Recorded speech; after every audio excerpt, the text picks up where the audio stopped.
Welcome to the San Jose Hockey Now podcast. I'm Sheng Peng, editor-in-chief of San Jose Hockey Now. You can also find my work at MEC Sharks and on Twitter at Sheng_Peng. And I'm Keegan McNally. You can find me on Twitter at halfwall_hockey, at my website, half-wallhockey.com, or at San Jose Hockey Now. It's a pre-training camp mailbag. Yeah, I thought that would be about the right time to do this. We're kind of at a point in the off season where probably shouldn't be anything too big happening in the next week or so here, though Mike Grier has surprised us consistently all summer with huge moves when maybe we weren't expecting it so much. And so, yeah, obviously very exciting off season. So I think it's a perfect time to get into your questions. It's been a little while. I think we had a pre-draft lottery mailbag, right? I think maybe that's the last one, right? No, I think we had one after the draft lottery. After the draft lottery. Yep. Yeah, because everybody had questions about Celebrini and all that. I think it was our last one. These always end up going pretty long, and we end up getting a ton of good discussion and debates and such, and also some fun, wacky questions, which we have today as well. Yep. So sit back, relax, grab your favorite Sharks-themed beverage, or Barracuda-themed beverage, and join us. I just had one of these. These are quite good. A butterscotch beer from Old Keg. So is it more soda or is it beer? It's soda. It's not a real beer. It's soda. I see. I have Waterloo Peach, which is like a sparkling seltzer. Oh, how exceedingly healthy of you. This one is 92% daily value of sugar. So this one has nothing in it. It's all the 0 calories. It is delicious though. Is it? Mm-hmm. I don't know if I've had a Waterloo yet. They're from Costco. Well, yeah, Spindrift's pretty good. Yeah, Spindrift's like twice as expensive than Waterloo. I'm not that rich. Come on. All right.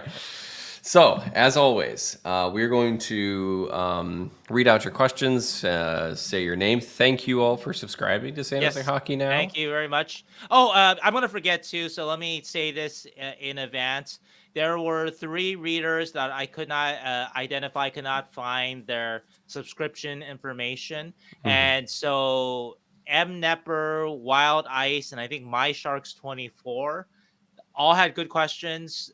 If you can DM me on Twitter, email me at sjhockeynow@gmail.com, or you can just reply in a comment at San Jose Hockey Now and provide the email that you subscribe with, and I will get you the answer to your question, or I'll answer you directly just via email or something like that.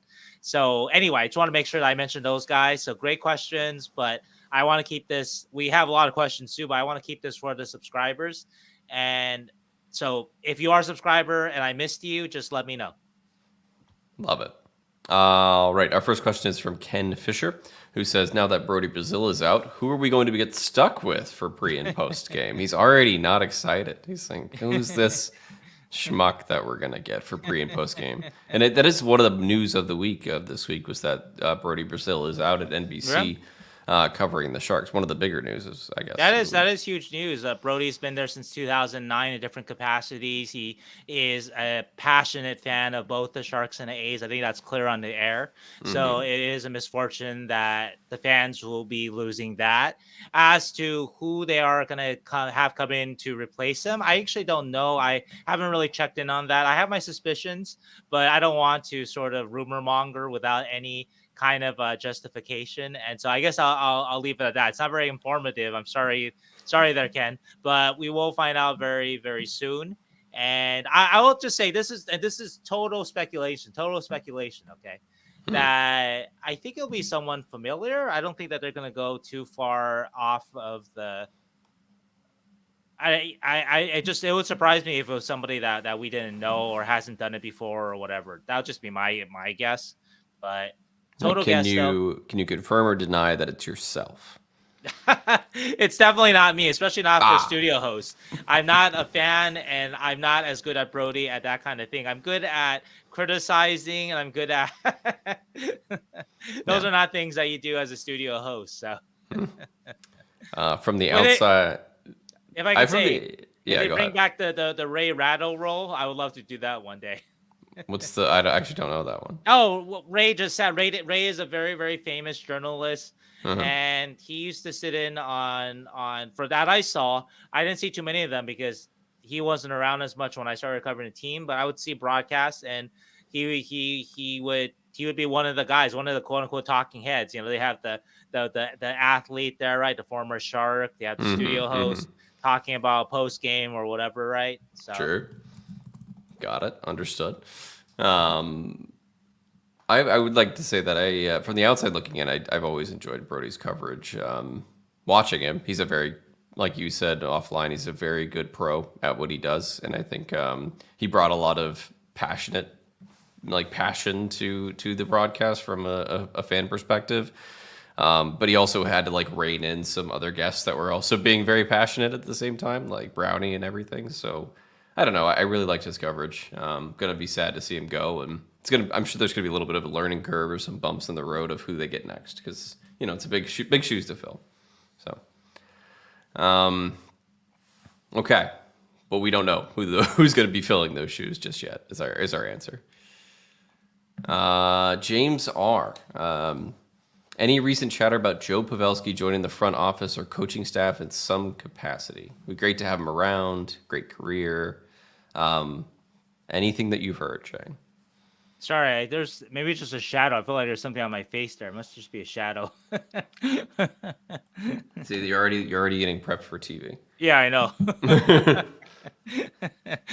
James, so with Pavelski, we do know that the Sharks wanted him to come back as a player. It would not surprise me that once Joe shut the door to that I'm sure, I don't know this for a fact, but it only makes sense that they would have asked him to come back in a capacity of in a front office or development or whatever, right? Sure. And so I think that I think that he wants to take a time off. I wouldn't say a year off as if I knew the timeline, but Yeah. I do know, talking with people, that he's happy where he's at. He's said this too. I think in an interview too, that he's happy with his family, and people I talked to have corroborated it. I'll say that that's where he's happy at right now. I would say that whenever he does want to come into a position, whatever he wants to do, development, coaching, front office, I think they're all going to be open to him. I talked with various people about this part of it. Like, I asked them, what do you think Joe will be good at? And I know that it's sort of, everyone's going to say something nice, but one thing that was interesting about what everyone said is they didn't hone in on anything. Everyone said, all different people I asked said that he'd be good at anything he wants to do. Yeah. And that doesn't sound surprising, I guess, right? Watching him all these years. And so I think that will be the case, that whatever direction he wants to go in, that either the Sharks, I would guess that it'll be between the Sharks and the Stars once again, to see who can land Joe Pavelski as a free agent front office person. And that'll be my guess, maybe my educated guess there, that those would be the two teams that would immediately be interested, and those would be the two teams that he would choose from, that he has the most affinity toward.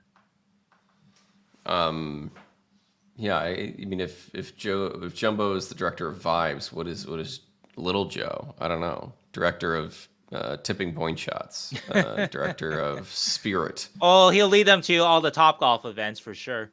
He messages every sixth plus round pick the Sharks have, and they just say keep it going, buddy, every year. I don't know. He's going to do something in the NHL. He's too smart. I have the sense though that when he does something, he'll actually have an actual job, unlike Jumbo. I think so. He probably will. That's a good point.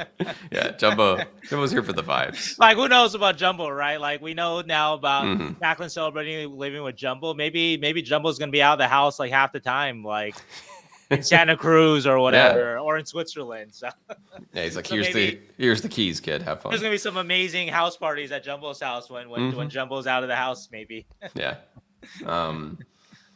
Yeah, I think he'll come back as some sort of technical coach or something like that, or maybe a scout. Maybe he's got some scouting ability that he wants to hone. I would say that I do tend to agree, and the people I asked were I've done a series of stories this summer about Joe Pavelski. Worked really hard on them. I'm really proud of each of them. One of them, Doug Wilson, talked about Joe Pavelski, right? The first time Doug's talked about Joe Pavelski, letting Joe Pavelski go since he let him go 5 years ago. And I did a story about why is Joe Pavelski such a great leader. I talked with Todd McClellan, Peter DeBoer, Doug Wilson, Brendan Dillon, a lot of people, right? And what made Joe Pavelski such a special player with all those names I mentioned. I talked to also Rob Scuderi and other names, right? And almost all these guys, especially the ones that know Joe well, I asked them, well, what do you think now Joe is retired? What kind of role do you think he would be best at? And like I said, to a man, all of them said same thing. Anything he wants to do. Yeah. All right. Next question is from Rothgar. I like this question. What is Shakir's preferred nickname? Shaq, Mook, Moose? I love that one. I want it to be Moose. Or does he even have one? Or is it Shakir? Well, that's the way that's phrased. What is his preferred nickname? I don't know, It's and hearsay, I will ask him. Yeah. But the most popular ones that you hear though are Shaq and Mook. Those are the ones I've heard the most. I also heard Muck too. Muck is one that's not mentioned here that I think I've heard Mike Grier use. Mm-hmm. And Moose is a very good one too that I don't know if I've heard used yet though. That might be a little too Canadian.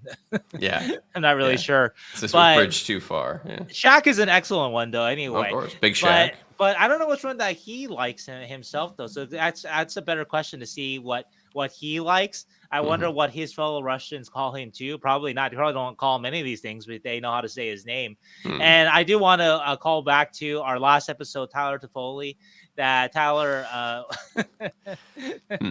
refused to try to say Mukhamadullin's name, even though I tried to walk him through it. Yep. And so anyway, but some version of Shaq, Mook, or Muck is what I've heard the most from other people. I would say Shaq is probably the most popular one. Big Shaq is a good of one. all of them. Big Shaq, I guess, yeah. Yeah. But the better question though, like you said, is what is Shakir's preference? I don't know. You have a new job for training camp. Exactly, yeah. All right, we're going through these real quick because there's a lot. Flying Frenchman. All right. Flying Frenchman says, rebuilds take years. Yep. Can you talk about the phases of a rebuild, where the Sharks are in those phases, how they compare with currently rebuilding teams, how they compare with some of the most successful rebuilds of the last 20 years? There's a lot of questions in this one question. Yeah, I think the way that, let's see, how did, we kind of went with where do we think the Sharks are in the current phase of a rebuild? Right. And then how does that compare with some of the other successful rebuilds that have happened? And the currently rebuilding ones, right? Mm-hmm. Yeah, there's a lot of, this is a very layered question. I think the obvious one is most rebuilding teams are good for a long time, then they're not as good as they once were, but they haven't realized they're bad yet, and they're like starting to lose, and they're getting older, and then they go off a cliff, and then they are bad for many years. And those are like the tanking years, I guess you can call them, if you tank. And then there's the upward, and then building contender. That's the curve, I think. Right. I would say the Sharks are in we went to rock bottom, and we're just starting to do the whole little trying to build. Right. No, I agree. That's about where they're at.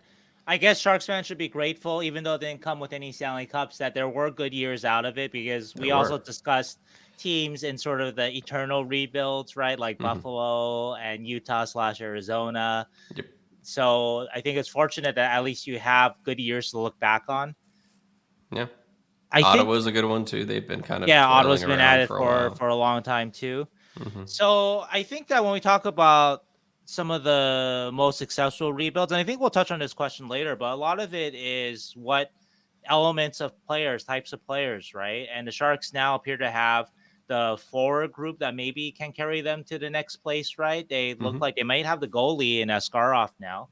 Now the question is the defense and adding to that defense. So I think that's a big part of it. So if we look at the other successful rebuilds of the last 20 years or so, if you think of a couple that come to mind, right? Like LA, for example, right? They had a centerpiece center in Kopitar. They had a number one defenseman in Doughty, and they had a star goalie in Quick.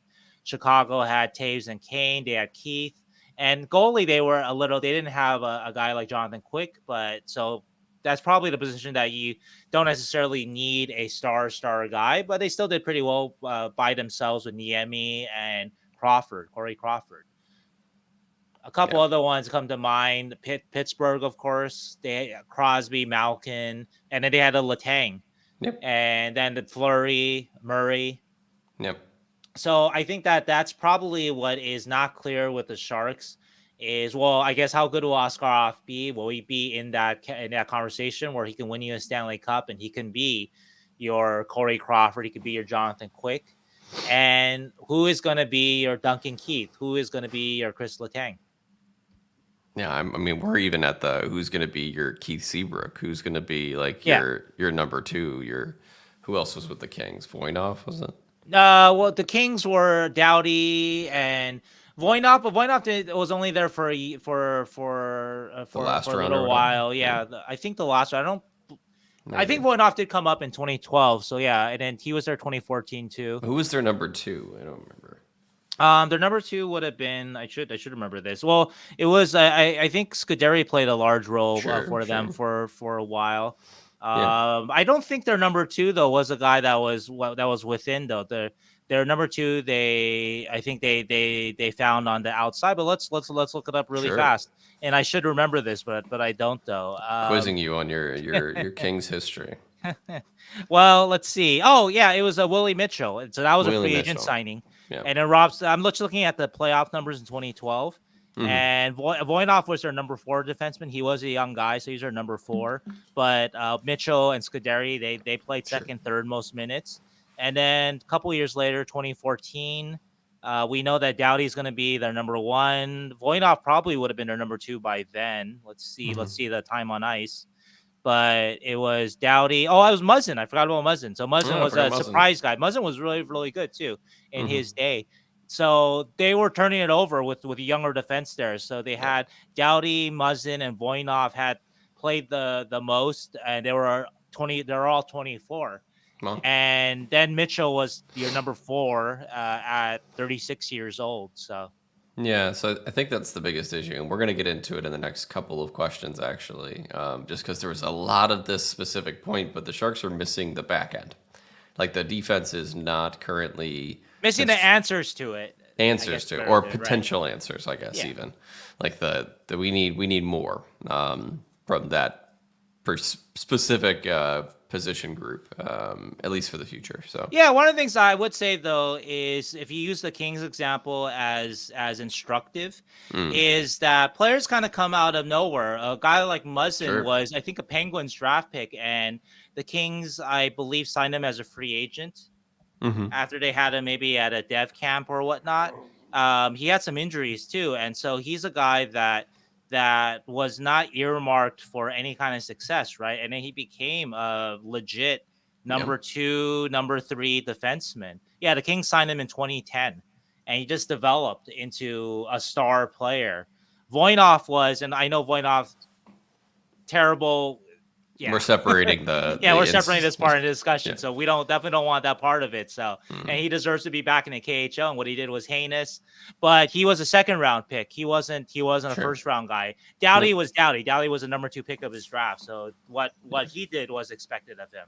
But those kind of guys, it could be, we don't know. It could be your Cagnoni. It could be your Selen Wadlanius. It could still be Larocque. Larocque's had injuries. So maybe he can find something in his game. So I do want to mention that point of it, that it can come from a lot of different places. The Kings are just an example of that. I think even look at Chicago, top of my head. I know that Duncan Keith wasn't a first round pick. I think he was a second. Right? Yeah, he was a second, and then Seabrook I think was a first, and then Letang I was also a later round pick too.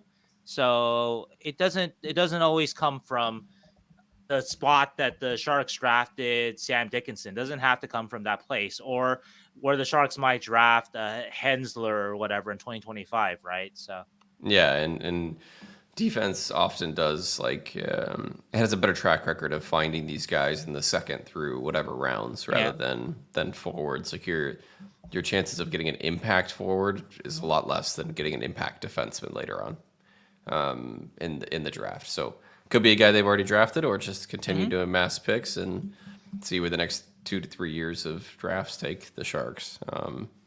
But that's also kind of bringing up our next couple questions. We're going to move on to bring back Celebrini.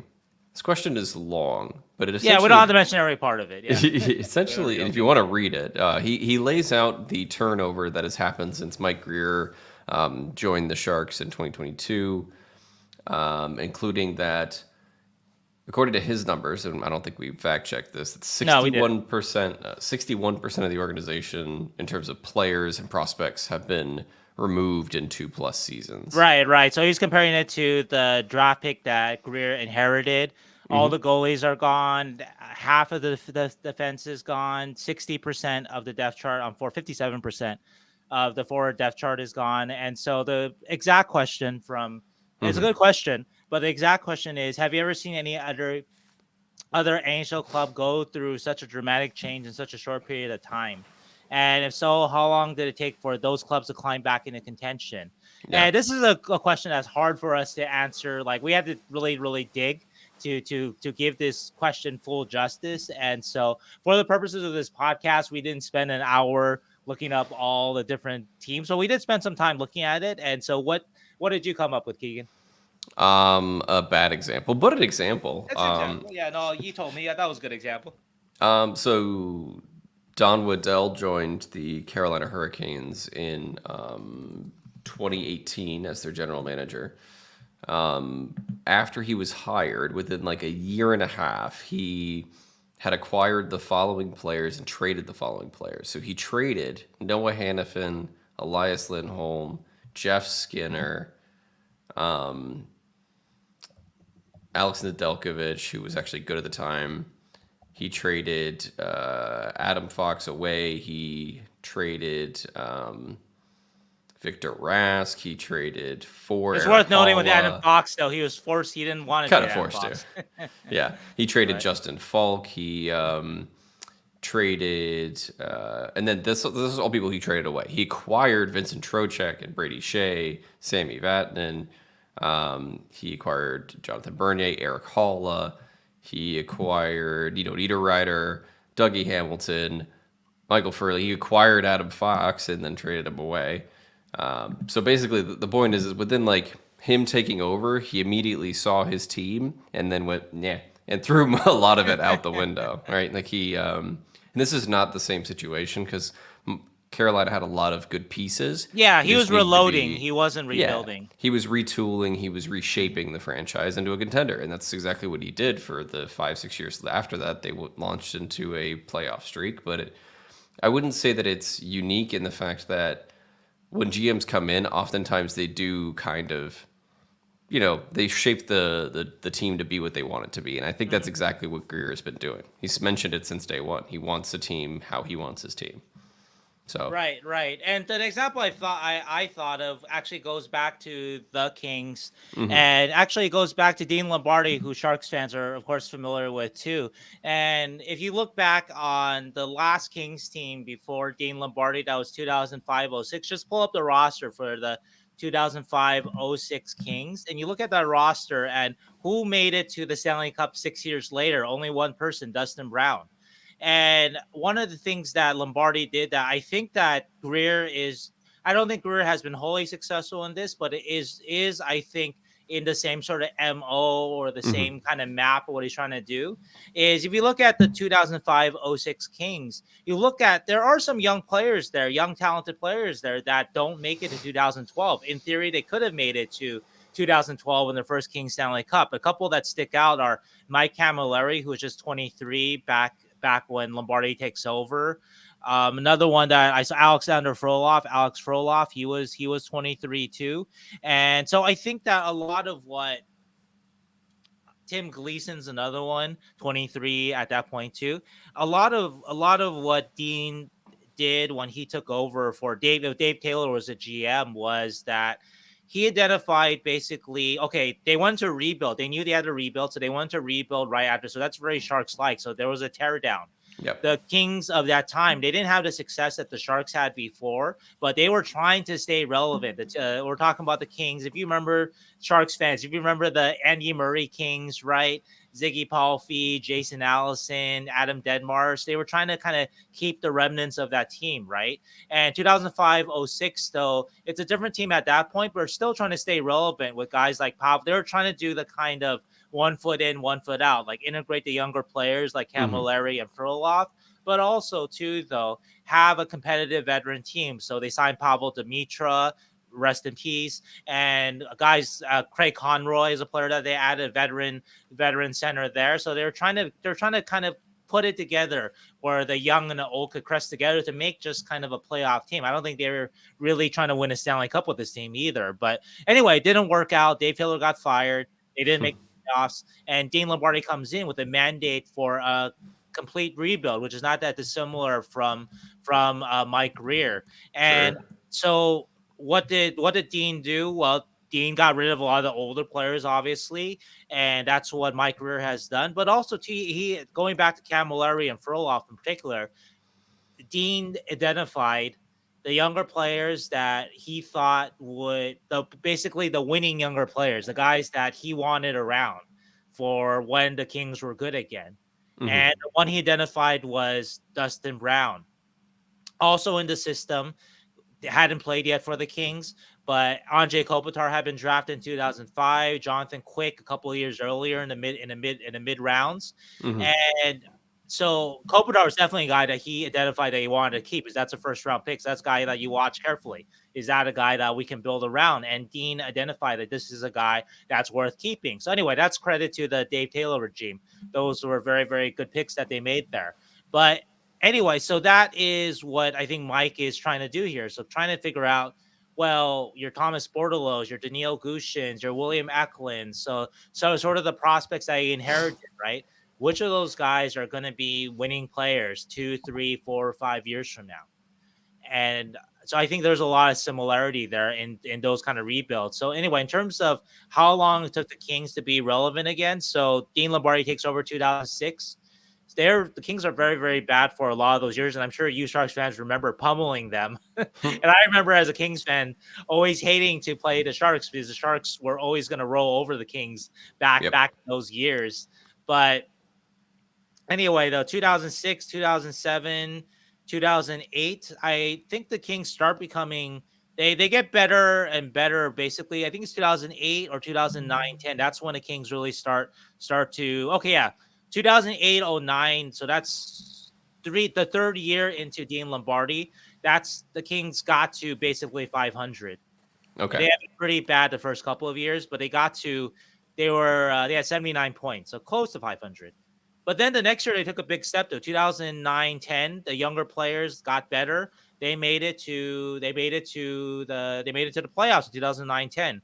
I think is that the jumbo dive year or the jumbo celebrating the ice? No, that's 2011. So I think it's 11. Yeah, you're right. So anyway, though, so for the Kings, it took them at least if you want to compare Dean Lombardi to Mike Grier here, that in Mike Grier and Dean Lombardi's third year, the Kings started getting average-ish, and then the fourth year they made the playoffs. I don't know if it's going to be. Well, we're going to get that timeline question later. So I don't want to answer it right now, but sure, I don't know if the Sharks will be able to meet quite that timeline. But I think though that's a very kind of instructive example though of what you're asking in terms of ripping out what was there, identifying what you want to keep from the past. I think that's really important. You identify each different regimes have different philosophies. And so which of these prospects fit into your philosophy? I know a lot of fans have kind of guessed that maybe Bordeleau, maybe Gushin won't fit in. So we'll see. But I think that's so part of the process though. And so the overarching thing here is that I don't think we'll have to look harder, but I don't think that what Grier did is a unusual thing in terms of ripping out the studs and all that stuff. So I wrote an article after the Timo Meyer trade called "Mike Grier Will Trade You," and it was one of my favorite articles I've ever written. That's on my website. It was just basically me ranting about all of the players that we were sold from the Doug Wilson era as like prospects to look out for, and then Mike Grier coming in and just going, Nah.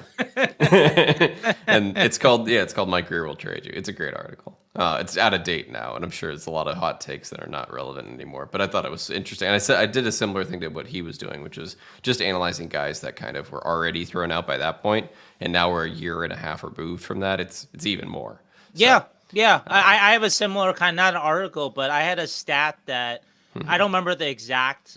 So some of the numbers may be wrong, but from 2019-20 to 2021-22, so the last 3 years of the Doug Wilson era out of the playoffs, right? I think that I counted that 29 Sharks made their NHL debuts. Not their Sharks debuts. 29 Sharks made their NHL debuts in those years. Yep. And only one player in that time is a real NHLer.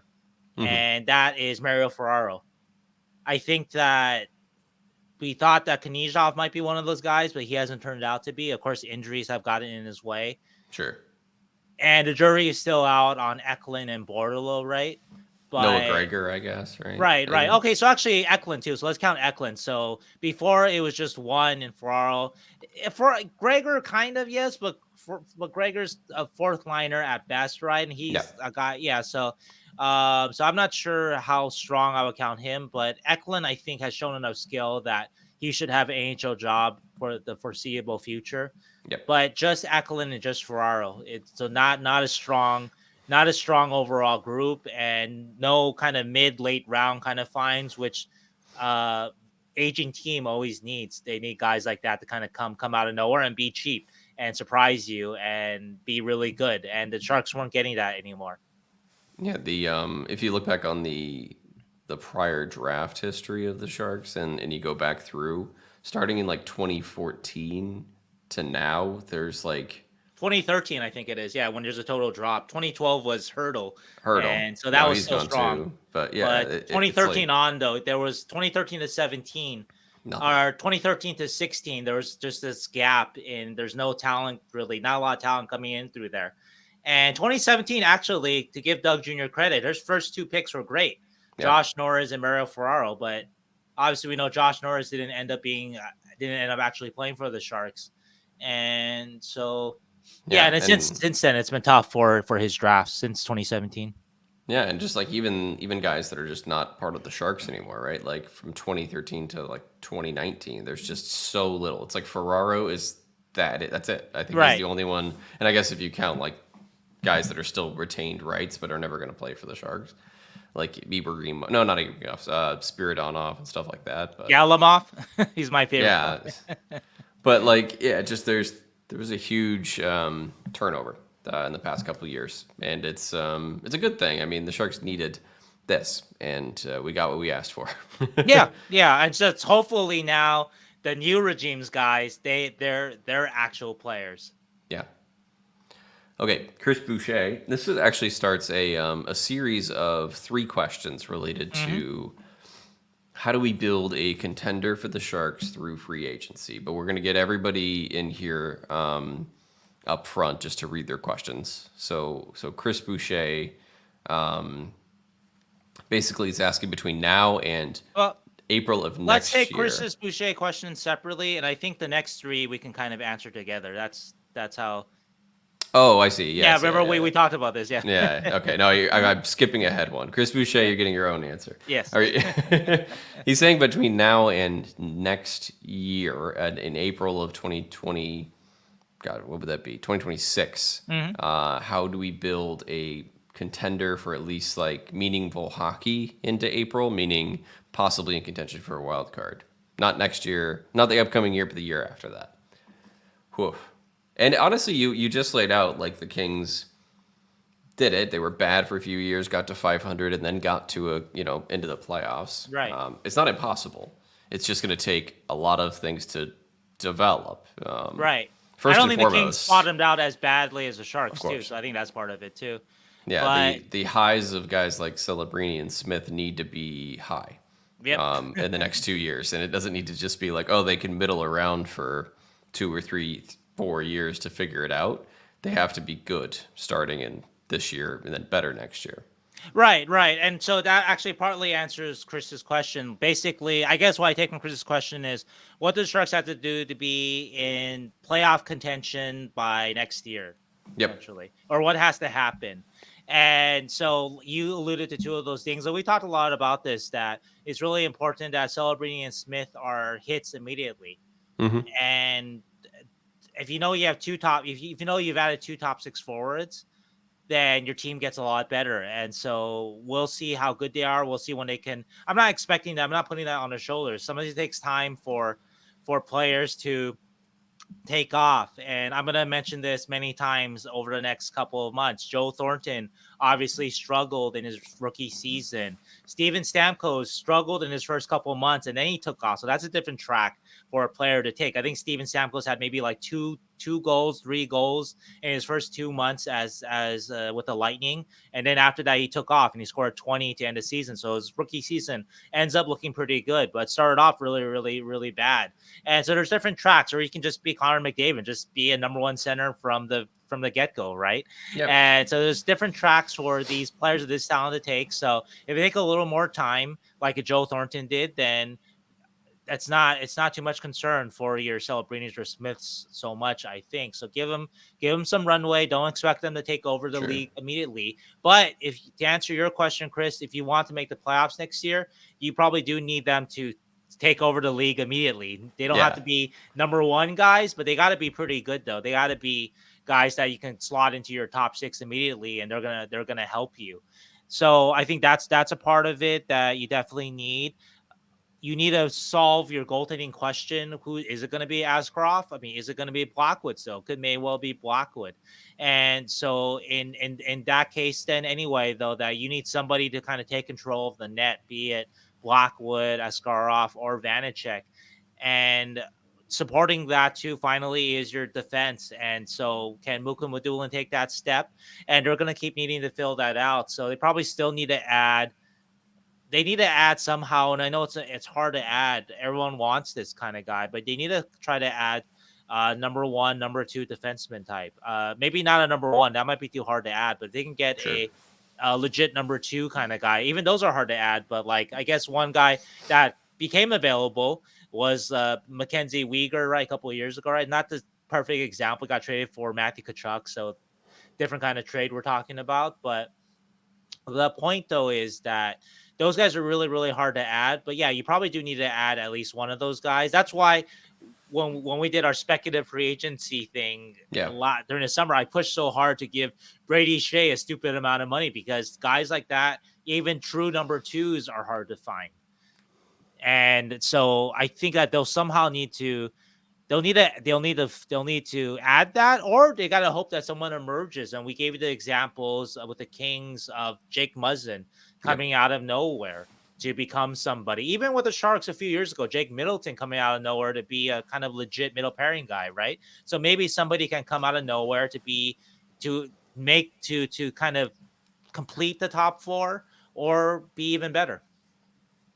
It's a lot of ifs. A lot of ifs. And there's still even if you get the Celebrini and the Smith to be what they could be, and quickly, then you still need to add more forward pieces to them as well.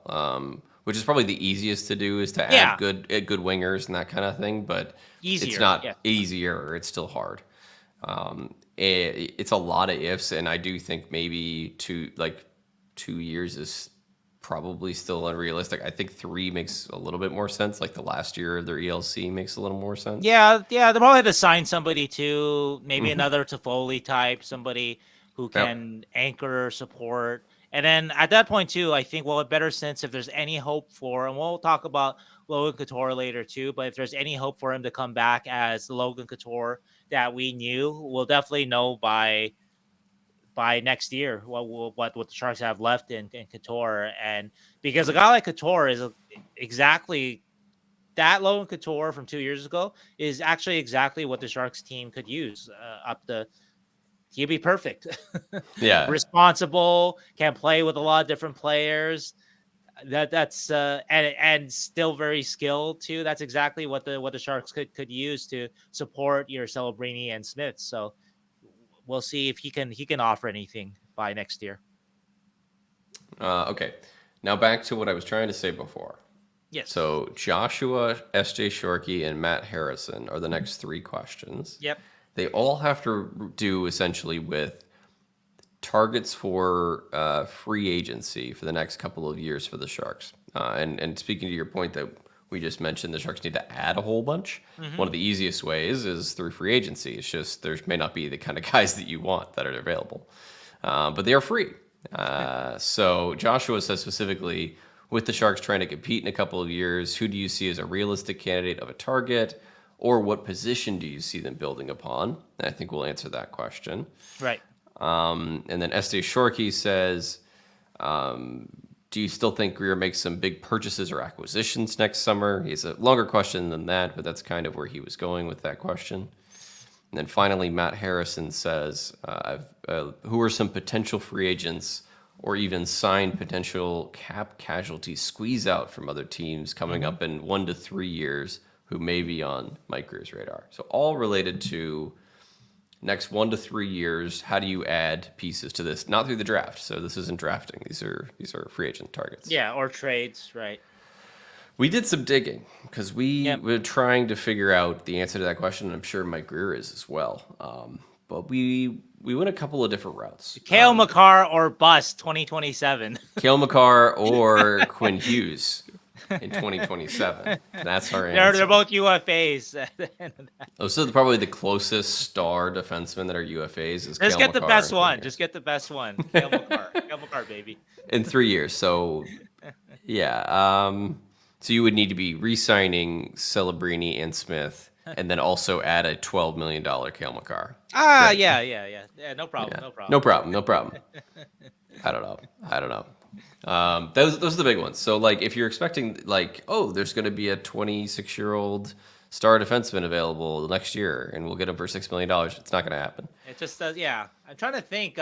One guy I did ask you about. I mean, the type of player, right? Like Vegas was able to sign Alex Pietrangelo a couple of years ago. I think Pietrangelo was 30, I believe, at that point. Sure. 30, is that about right?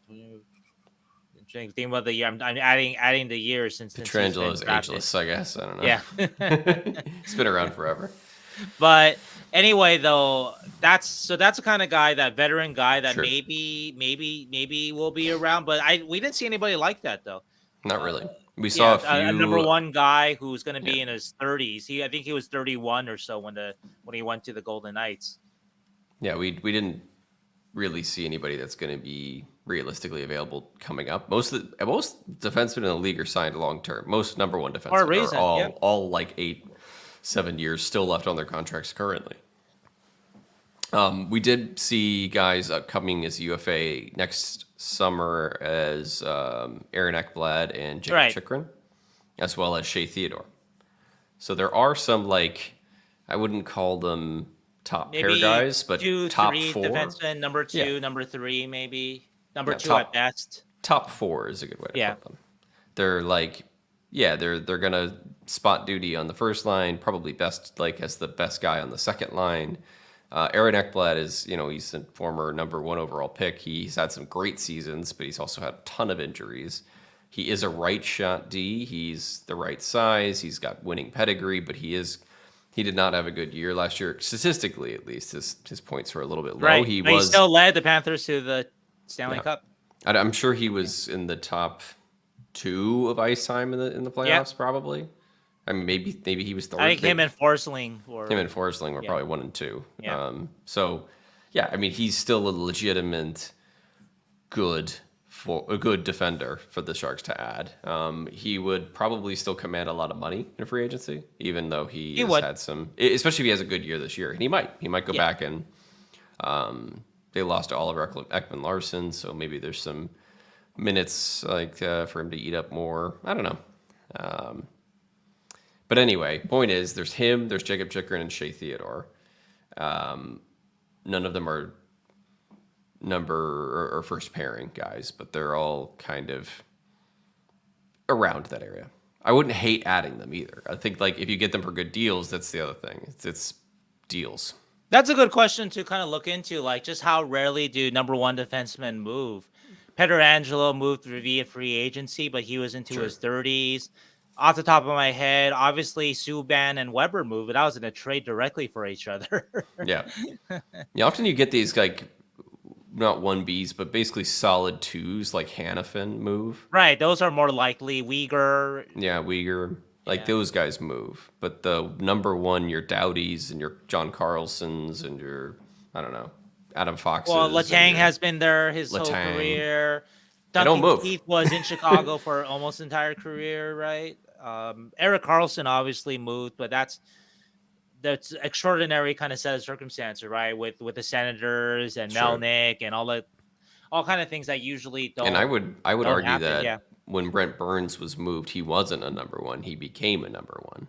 So, yeah, that was. You mean when the Sharks acquired, right? Yeah, exactly. Yeah. That's a great call. So that there might be a guy out there that is more talented than his numbers reflect. That maybe there's a number one defenseman in him. I think a guy like, I'm not a big fan of his, but Chychrun is a guy that you've heard for years has so much talent, just hasn't put it together.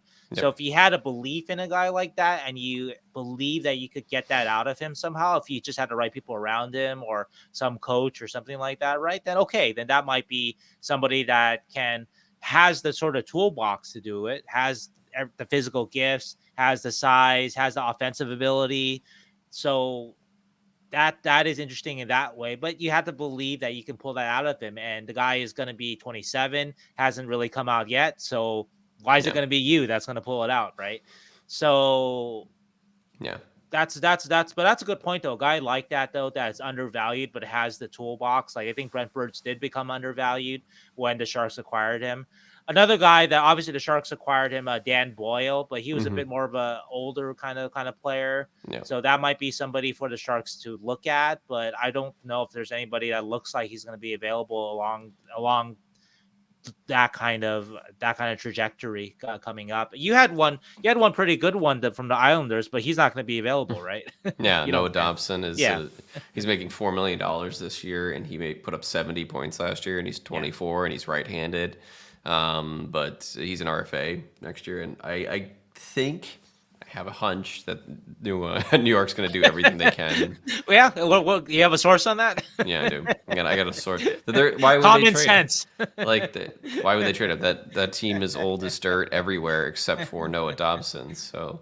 Oh man, I just was thinking back of the Erik Karlsson rumors, and Edmonton wanted him, and fans were trying to, I don't know where it came from, but and I was like, why in the world would the Oilers trade Evan Bouchard for 32-year-old Erik Karlsson? Are you guys joking? Well, they might have won the cup if they had good old EK65 in the back. I'm kidding. I'm just joking. So that I remember just looking at it, just like, Oilers fans. People have incredible dreams. You know what? I'm not even just dogging on Oilers or Sharks fans on that. Actually, like, the Askarov trade, I saw people talking about, hey, maybe Will Smith will, like, the fuck are you talking about?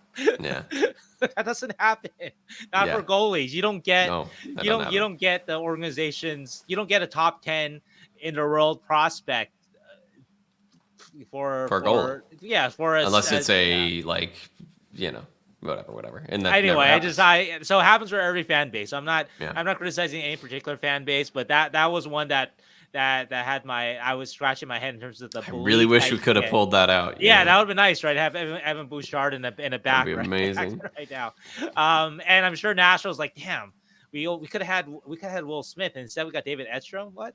What the hell? I had no idea he was available. I'm just fooling through these, but yeah, it's tough. I mean, these are the free agents that are out there. But Shea Theodore and Jacob Chychrun are fine players, and maybe you do. Maybe you bet on a Jacob Chychrun type. I mean, right now they'd all be the Sharks' number one defenseman. Oh yeah, so for sure. Maybe the Sharks, the most realistic path to do it, I guess this kind of answers everybody's question here, is that you build more with depth and having a kingpin guy, because a kingpin guy, well, it just isn't there right now. Yep. So Until one emerges, hopefully, on your yeah, team. until one emerges. So maybe you build a strong 1 through 6. Yep. And can a Ferraro, some of your current guys, be part of a strong 1 through 6? I think so. Maybe a Wallman can do that. Maybe a Benning, if he's healthy, can be in there on that, right? And then you add Ekblad, who, again, maybe you're overplaying him a little bit as your number 1, but he's shown that he won a Stanley Cup as a number 1, number 2. So it's not as if he may not be Drew Doughty in his prime, but he's still a pretty good player, of course, right? And so that might be the way to go about it. Actually, kind of the way that Florida did it, right? With like kind of without a Evan Bouchard, a kind of a at this point superstar defenseman. They were able to win a Stanley Cup that way. And so that might be the way to go. Oh, I want to refresh. I was curious about this because I thought I had looked it up. Florida Panthers, number 1 defenseman in the playoffs was Forsling. Actually, number 2 was Montour. But Ekblad was really close, though. Montour averaged 7 more seconds a game than him, so it was pretty close. Yeah. Just want to throw that out there, just so we're accurate. But that's the depth of that defense, right? Forsling, Ekblad, Montour, those are like 2s, basically solid 2s. I mean, Forsling might be a 1 at this point, you know. But that's another thing too. That look at how they were acquired, right? The Forsling was off of waivers, right? So that's kind of like the Jake Muzzin thing, a guy coming from nowhere. Montour was a very, very talented guy, but had kind of bounced around and hadn't quite fulfilled his potential in Anaheim and Buffalo. And so that's a guy we're talking about like the Brent Burns kind of idea and identifying. I'm warming up to the Jacob Chikrin idea now because Chikrin is a guy like that, right? Who maybe hasn't fully capitalized on his talent yet, but has a lot of ability. And Ekblad, just so he's the number 1 overall pick. Yeah. just bring Ekblad in. So anyway, there's different ways to kind of build your defense out, but it is kind of interesting to see how it's done, though. Yeah, I think they really gotta hope that they like have something in Dickinson that is a top 4 quality. I think that's one thing that I would say with the defenders that were available in the range that Mike Grier was drafting in. I mean, it was Dickinson and Bouillon there, and like you really got to hope that Dickinson is what he could be. Yeah, going forward, all of the physical tools to be a top 4 defenseman in the NHL. Right, and you hope that he's a top pairing. He is Bouchard or Dobson. You drafted in the same kind of range. And actually going back to the Chris Boucher's question, Mukhamadullin is a really important element in this too, because Mukhamadullin has the ability. I don't think this is a crazy thing to say. And we have another Shakir question later. He has the ability that by the end of the season, he could be the Sharks' best defenseman. I think he has the ability to do it. I'm not saying he will be to do that, but look at the size, ability to skate, his offensive ability, just the whole package. He could be. Yeah. Am I wrong? What do you think? I mean, I think he has the ability to.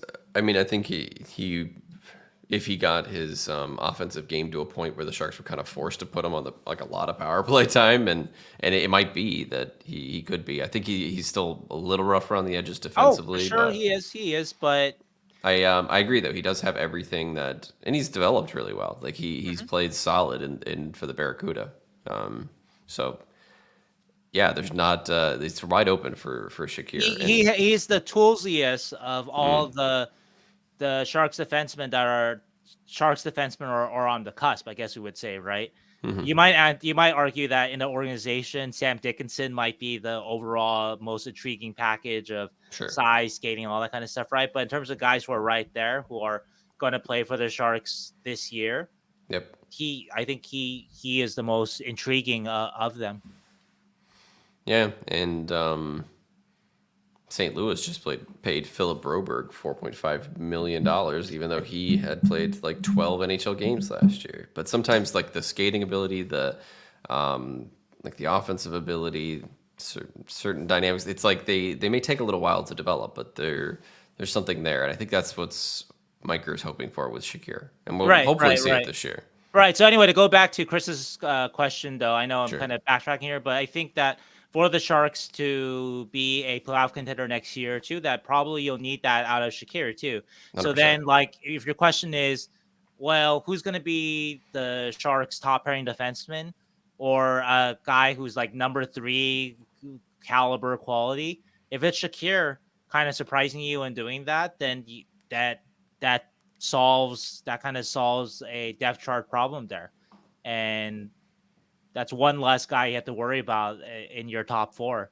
And so I think that's a big one too. That can kind of, if he can be maybe a little better than expect, or be faster, be quicker about kind of hitting his stride than people are projecting, then that's a guy that can really help the team be good as soon as next year. Okay, so that's the 3 questions we have about potential free agent targets. I would say that I mentioned to you we were looking at how to fix the defense, and I don't know if there's a question on this specifically, but the whole, how do you find like an Askarov guy, like a guy who's agreed? Oh no, that's somebody else's question. Do you want to save that one? Yeah, okay, that's somebody else's. I'll ask that later. Yeah, we can go back to this later. So our next question comes from Stephen Akerson, and I've titled it, it's threading the needle between being bad for too long and good too early. But basically, he says he finds it tempting to keep chasing top 5 picks, but obviously that has to change at some point. Do you feel it would significantly dampen our future to get too competitive too quickly if the Sharks surprise this year and end up picking in the 10 to 15 range as opposed to top 10? So I like it because basically we want to do better. We have good players. We don't want them to suffer the horrible last season again. But how good is too good too early? And that's honestly a fair question, because a lot of teams will go through these phases where they're better and they're picking 11th and 12th and 13th, and then they have a year where they pick 7th, and they end up with a bunch of guys that don't move the needle for their franchise coalescing together. I think they need one more top 5 pick. That's my answer. I think one more. I don't really see it that way. I see it in a different way, where we all agree that they need to find a elite defenseman. Sure. And it could be in Mukhamadullin or Dickinson or somebody else, but let's assume that it's not for the sake of argument. Mm-hmm. And so whatever pick they have, be it 5 or 15, and if they do draft a defenseman, they just got to hit on that guy. And let's not forget that Boucher was later. Was Dobson a top even a top 10 pick, or was he? I think he was probably like 12 or something. 12, okay. I just want to make sure of that. Yeah, I don't recall him being. He wasn't like a top 5. He was 12. You're right. Yeah. So it's not like, I don't know the 2025 draft class that well, but it's not like there is a clear cut Rasmus Dahlin kind of guy, right? Is that correct? Yeah, I mean, no, not to that level, of course, no. Right. So in that scenario, if there was, because we knew the 2024 draft as the year was going along that it was the Celebrini draft, and after that was going to be a little bit. Just imagine if the Sharks didn't have Celebrini and instead they drafted Lashunov instead at number 2, and just how that changes the vibe of the summer and whatnot. And the franchise construction, because Lashunov's a pretty good prospect and maybe he will be your number 1 guy, but you don't feel as good about penciling him in as your number 1 guy as opposed to Celebrini, who you feel good about. Just the likelihood of him being a number 1 guy at this moment feels stronger, a number 1 center, than Lashunov being a number 1 defenseman, elite defenseman. And so I guess the overall point is just that whatever pick you have, so I'm not that worried about. I've never been that worried about chasing these, because you just got to hit your pick. Even if the Sharks missed on Celebrini, then you just got to hit on your pick. And I know that you're more likely to hit on your pick if it's a higher pick. But sounds easy now that we have Celebrini. I will say getting the Celebrini is the hardest part. Right. And some guys, sometimes they become your Celebrini, but you draft them later too. I guess that's part of my point, that I think it's more important again that they just need to hit on that pick, whatever wherever it lands, than chasing a guy. Here's my counter argument. I don't think people would ever argue that Detroit didn't hit on the Lucas Raymond pick or the Moritz Seider pick, or that Ottawa didn't hit on the Tkachuk pick, or like that these teams that have top 5 or 7 picks didn't hit on the good, like those good players, but they just weren't the ones to get them over the hump, like the ones that are legitimately stars in this, like superstars in this league. Right. So I don't know. It's even just more than just hitting. You've got to hit guys that are like, hopefully what Celebrini will be, a franchise number 1 center. Sure. You've got to hit on your number 1 star defender. It's not just like you got to hit on. Yeah, and I don't know. Like that's what I kind of concerned about, is that I don't think we've got just enough just yet to say that. Yeah, I do agree on. You need that star defender. You Sure. don't have a clear-cut one right now. But a lot of those examples that you bring up, though, it's funny, right? Detroit was, I think, in a couple of those years, they were really, really trying to bottom out, and they just lost the lottery. That's how they ended up with. I think Raymond, right? That was the year that they were gunning for number 1, and just they didn't get it. I think that was the Raymond year. Is that right? I believe that's the case. Probably. I mean, I couldn't tell you. Yeah, the 2018-19, that's the year that they really bottomed. Anyway, I think that I believe, or 2019-20, I believe that is the Raymond year. Sure. And so they just bottomed. So they tried their best to get and they still ended up with a top 5 pick, but then it looks like maybe they didn't get the difference maker, right? Mm-hmm. Colorado, they were trying to get the number 1 pick, and they actually lost the lottery, and they ended up with McCarr still. Yeah. Right. They didn't draft Fischer or Patrick, like they might have. Luckily. They had 1 or 2, right? So it's just kind of funny how a lot of these things kind of work out. So I guess I'm not that worried about it. I guess I never have been. It's more about, again, what you do with whatever pick you have. Yeah. Your chances diminish, of course, the lower your pick is of getting your star player, but there's still a chance though at that pick, and so you just have to capitalize on it and get your Boucher or get your Dobson. And so for the Sharks, Dickinson, obviously, we already mentioned, was drafted in the same area. You got to hope that that's your guy, and it wasn't William, of course, or even Jiricek or Solberg or whatever, what have you. So, yeah. Do they need another top 5 pick? No, I would say they don't, though, because it is easier, like you said, that you have your Celebrini, but you can see the plan of a good team coming together now with Celebrini, and then Smith as the sort of the second guy, number 2 guy, and then Askarov as your future guy.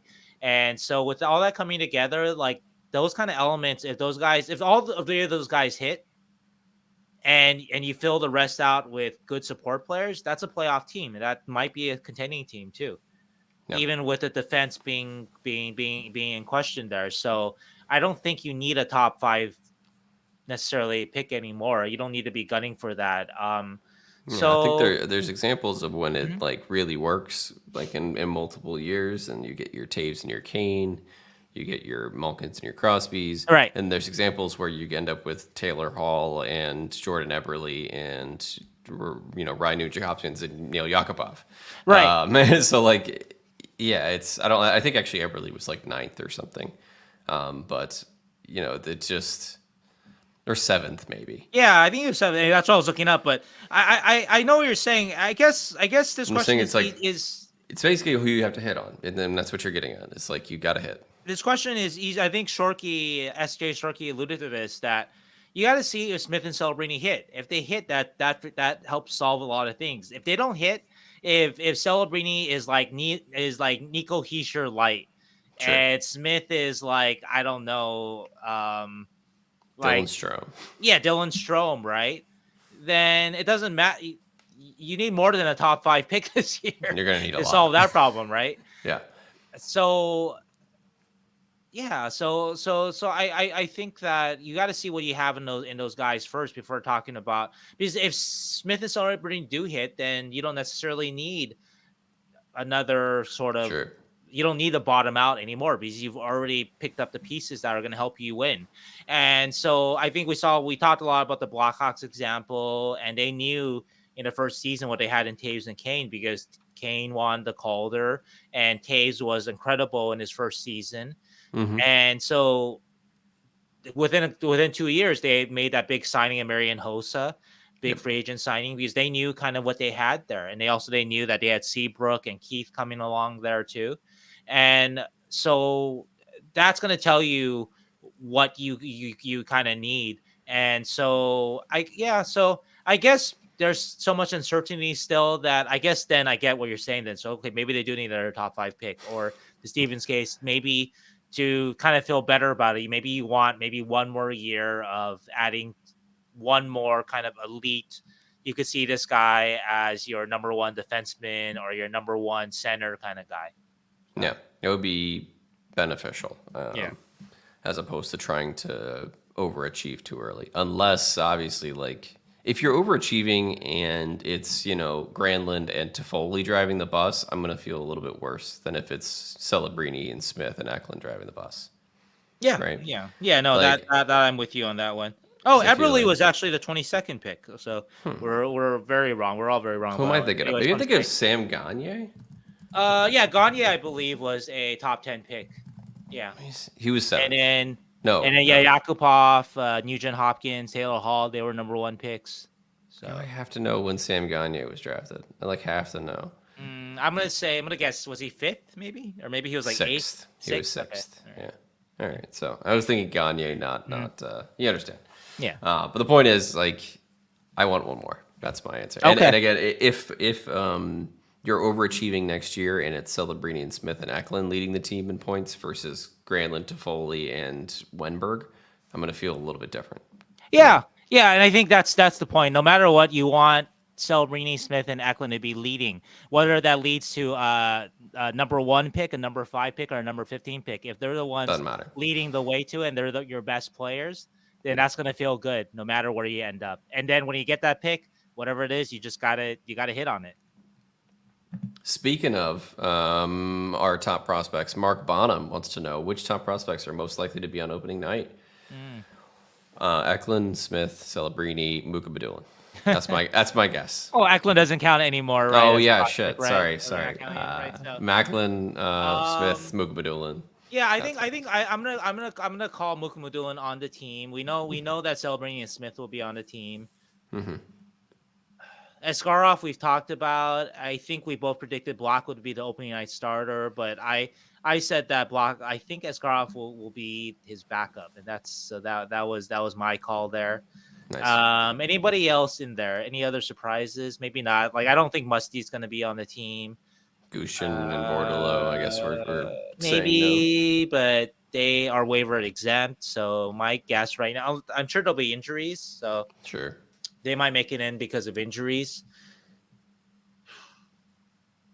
Yeah, I think that covers all of it. I think the all eyes will be on Askarov to see if how good he'll be in camp. Obviously, Bordelot and Gushin has something to prove too, and Mukhamadullin too. And then there's the surprise junior guys that will probably be sent back to juniors like Musty. Right. I'm not seeing Haltonen, Dickinson or Musty or Haltonen making a team. Yeah, I think it would be unlikely. Yeah. Just based on how their games not being as complete. Like if they were complete players, but all of them have different flaws, and I don't think that they're ready. So. And I don't think they are Smith has his flaws too, but I think he is so special offensively compared to, I think, more so than Musty. I know that like the elite prospect guys, they love Musty a lot. They might put Musty closer to Smith than we would. But for me, though, Smith is a guy that probably you can drop on an NHL power play today. Yep. And he can be a plus guy on it. I'm not sure if I would say that about even Musty or Haltonen at this point, right now. So. Yeah. Okay, Lizbeth DeSelm says, it's not really a question, so I kind of made it a question, which is how expensive could Eklund and Celebrini be when their contracts are or up? Smith, right? Yeah, or Smith. Or Dickinson, so yeah.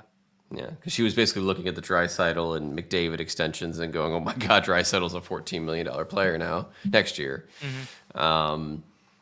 And I think we're a little too far ahead to be thinking about how expensive they're going to be. But I do think it'll be interesting because Grier hasn't had to have that level of discussion yet with anybody, right? Like, it's his first GM gig. He hasn't had to make the decision, do I want to sign him to a bridge deal, then a longer deal? Do I want to do 8 years up front? So we don't know. Like, I have no idea how Grier prefers to sign his young guys. He hasn't had to yet. You know? Well, I'll say this, and I think I said this last week, that I had an agent tell me after they traded for Askarov, and he was like, like, that's, you wonder how they're going to sign all these guys when they come up. And I said this, I think, last week, that this is a good thing. This is the first time in legitimately since 2018-19, where the Sharks have had too much talent, that people are like, hey, what are you going to do with all this talent? Yeah. I have not heard this in 5 years. I've not heard, oh wow, the Sharks have so many forwards. What are they going to do with no Gregor here? Or they had so many defensemen. Man, they can trade Jake Middleton, no problem. They have so many defensemen, no problem. I have not heard that at all, right? Yep. And so I think that this is, I get where Lizbeth is coming from, that if you look at in the long term, if they all hit, they're going to be really expensive.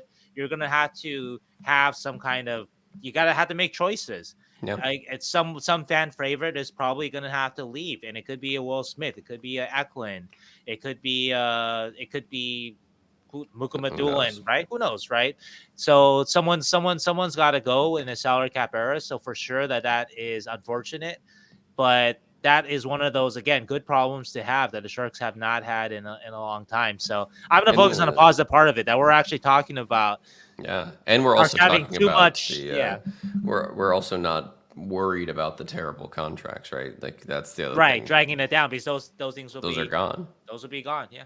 So that's she did, or Elizabeth did say that it's both exciting and terrifying to think about. So I agree with that. It's exciting. I think though it's terrifying. Like, I don't think it's 50-50 though. I think it's like 90-10 maybe. Yeah. Whereas the Sharks the past few years have been 90-10, but 90 terrifying and 10 exciting. So. Yeah, and it's not like we're paying Kevin LeBanc $4.7 million or whatever. It's not like these are guys that I think we all believe in a way. So. Well, we'll see, but I know what you mean though. You feel a lot more hope. Yeah, you're kind of just like, oh man, I can't believe we're paying, I don't want to keep bringing up LeBanc, but like LeBanc or Vlasic, it's not like we're paying these guys that we know is not going to go anywhere on a winning Sharks team. It's like we're paying Celebrini to play out this contract of however many millions to be good for the team. So it feels different. Of course, yeah. Meet your Mako. Meet your Mako, which I like. Mako Shark, probably. Mako Shark, though. Is it Mako? Is how you say? Is it Mako Shark? I don't know. Yeah, I don't know my sharks. Meet your Mako. Okay, that's a great nickname. This is a nerdy question, he says, or they say. Yes, this is a good one. Yeah, it's a borderline off-topic question, but it's a question of deep Sharks lore, and he didn't know who else to ask. Ever since he was told that the Sharks' goal horn is a foghorn from a decommissioned ship, he's been dying to know its provenance. Like, where does this ship come from? Is it still, sailing this high seas? Any chance you have connections to uncover the name of the ship that foghorn came from? I love this question. It's a great question. I cannot answer this right now, but what I have done for you, Meet Your Mako, is I have reached out to Sharks PR. They do not know off the top of their head. So this is very, very deep that we're going into, because Sharks PR, Scott Emmerich, the head of it, he's been with the Sharks for 30 plus years, I think. So you would think that someone would know off the top of his head. It might be Scott, but he does not know. And so when he comes back with an answer, because this is a fun question, I will either say it on the air or I will personally email you, because this is a great question. I just don't have an answer to it right now. And when I do have an answer, you will be the first to know. I guess if it's decommissioned, it's still not sailing the high seas. Fine. Oh, there's how? You never know. There's a U.S. Navy ship out there that doesn't have a foghorn. They stole it. War. The Sharks stole it. We'll find out. We will find out. That's our mission. It's that also, and Big Shaq's nickname. That's stealing a goal horn, and you're not scoring a lot of goals like the Sharks the last few years. That's also kind of tragic too. So let's not hope. Let's hope we're saving it. It's an artifact. We gotta we don't want to wear it out. We've just been saving it up. All right, Alaskan Ice. Too many former Sharks. Actually, we have two questions Two that are questions about this. essentially So, we can answer these together, I think. Yeah. TJ and Alaskan Ice. They're both labeled too many former Sharks. Alaskan Ice says at this point there's quite a lot of ex-Sharks players around the organization. Some have issues with this. I like it, says Alaskan Ice. I feel that these guys have forgotten more hockey than we'll ever know. How do you two feel about this? Do you think it's a good idea to bring back people that wore teal? Whereas TJ was kind of the other perspective, which is interesting that he liked it. TJ was saying, is there any concern that as great as these players were in their primes, these former Sharks, that they never got over the hump, and that may translate to the younger players is that they are developing? Basically two sides of the coin, right? Sharks were good enough to be in the playoffs every year, but not good enough to win. And then the other one is they were good enough to be in the playoffs every year, and they're pros, and we love them, and we love watching them. Interesting. You guys should debate this instead of me and Shang debating this. I don't know. What do you think? Just to put it out there, I'm of the opinion, I think it's great, but I'm also a huge lifelong Sharks fan. So watching all these guys that I grew up with, just teach hockey and be around the organization, and Joe Thornton announcing the number one pick, and I don't care. It's great. I love it. My perspective. Yeah, I don't have too much of an opinion about it, honestly. I have said before that there were reports that, the Sharks, when they're hiring the coach, when they're hiring the GM, that they mainly want to talk with former Sharks. I have said that I think that's stupid, that to eliminate a lot of strong candidates just because they did not have the luck or what have you to be a Shark. I don't think that's a smart approach to hiring. I don't know if that's actually true with what happened, because they have hired guys that hired guys that are both with the Sharks, and they've hired guys outside of the Sharks. So that's throughout in a lot of their hires. So we talk about Tommy Wingos, he was a Shark. But then we look at Lucas Pisa, was not a Shark. Doug Waite was not a Shark. Todd Marchant was not a Shark. So Ryan Miller. I think Ryan Miller, great call there. So I think that as long as you're not using that as sort of a way to toss out resumes, did not play with San Jose, did not wear teal, resume did not come in teal colors, trash can, right? Yeah. I think if you're not using that kind of standard, then I'm fine with it. In terms of having guys around that want it as opposed to not, I don't think that living with Joe Thornton or Patrick Marleau is going to stop Will Smith and Macklin Celebrini from winning Stanley Cup one day. It's going to be those guys themselves, and obviously the team around them that's going to do it. And so I don't worry about that. I don't think that part is too big a deal. I don't know. I have heard this, what TJ is saying, that those Sharks team might have been missing something. Indeed, they might have been. We had to go back a lot of excavating. Maybe years from now, 30 years from now, someone will say, yeah, it's because of, I'm just gonna pick somebody random. It's because of Pat Rissmiller that the Sharks didn't win a Stanley Cup, or because of Rafi Torres, or because of Joe Thornton, or whatever, right? Damn it, James Shepard. Yeah, Kent Huskins. Damn it, Kent Huskins. So I don't know about that part of it, of sort of that, like, that magic formula to win the Stanley Cup. Why and the Sharks didn't do it? And do you say it's because of Joe Thornton, and you want Joe Thornton passing on those evil lessons to Macklin Celebrini? But I don't.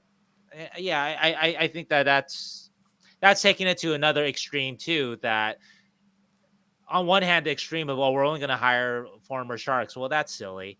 And the other extreme is that it's bad to live with Joe Thornton, because Joe Thornton, you're not going to win a Stanley Cup if you live with Joe Thornton. That doesn't make any sense either to me either. So I'm not, like I say, it's not a big deal either way. So like I said, the only thing that I've ever had contention with is those stories that we've heard that, the Sharks are only hiring from this set of people. But I don't know if those rumors were ever or those stories were ever that true, because it hasn't really, in terms of the people they've hired, it hasn't necessarily come to fruition that was the case, that's their only sort of kind of band or whatever. So yeah. And Oh, I had a point. I forgot. Oh no. Anyway, it's neither here nor there. No, okay, but basically the people that they're hiring are very obviously good at what they do, and they are also former Sharks mostly. And back to that point about Pavelski. Pavelski's going to be great at whatever he does, and if he happens to come to the Sharks, I would love it. Right. So, all right. Next question is from Sharkzilla. It's basically asking, when are we going to get another guest like the Pierre McGuire, Jimmy Murphy saga, or Greg Wyshynski was not really involved in that, but basically where we had more of a national vibe, I guess, of our podcast. Is that? Is that the question? Okay. I mean, I actually thought of the question in a different way, but anyway. Is there anything in the works to get another guest in the show like Pierre McGuire, Jimmy Murphy again, talking about the current state of the Sharks rebuild? Yeah, so people are still shit talking Pierre in the comments. Always. we stirred up. I mean, we didn't do it specifically, but we helped to stir the pot, I think, a little on that. But anyway, though, I think that I think the way I would answer this question is more on. I always try to find guests I always try to think of guests that.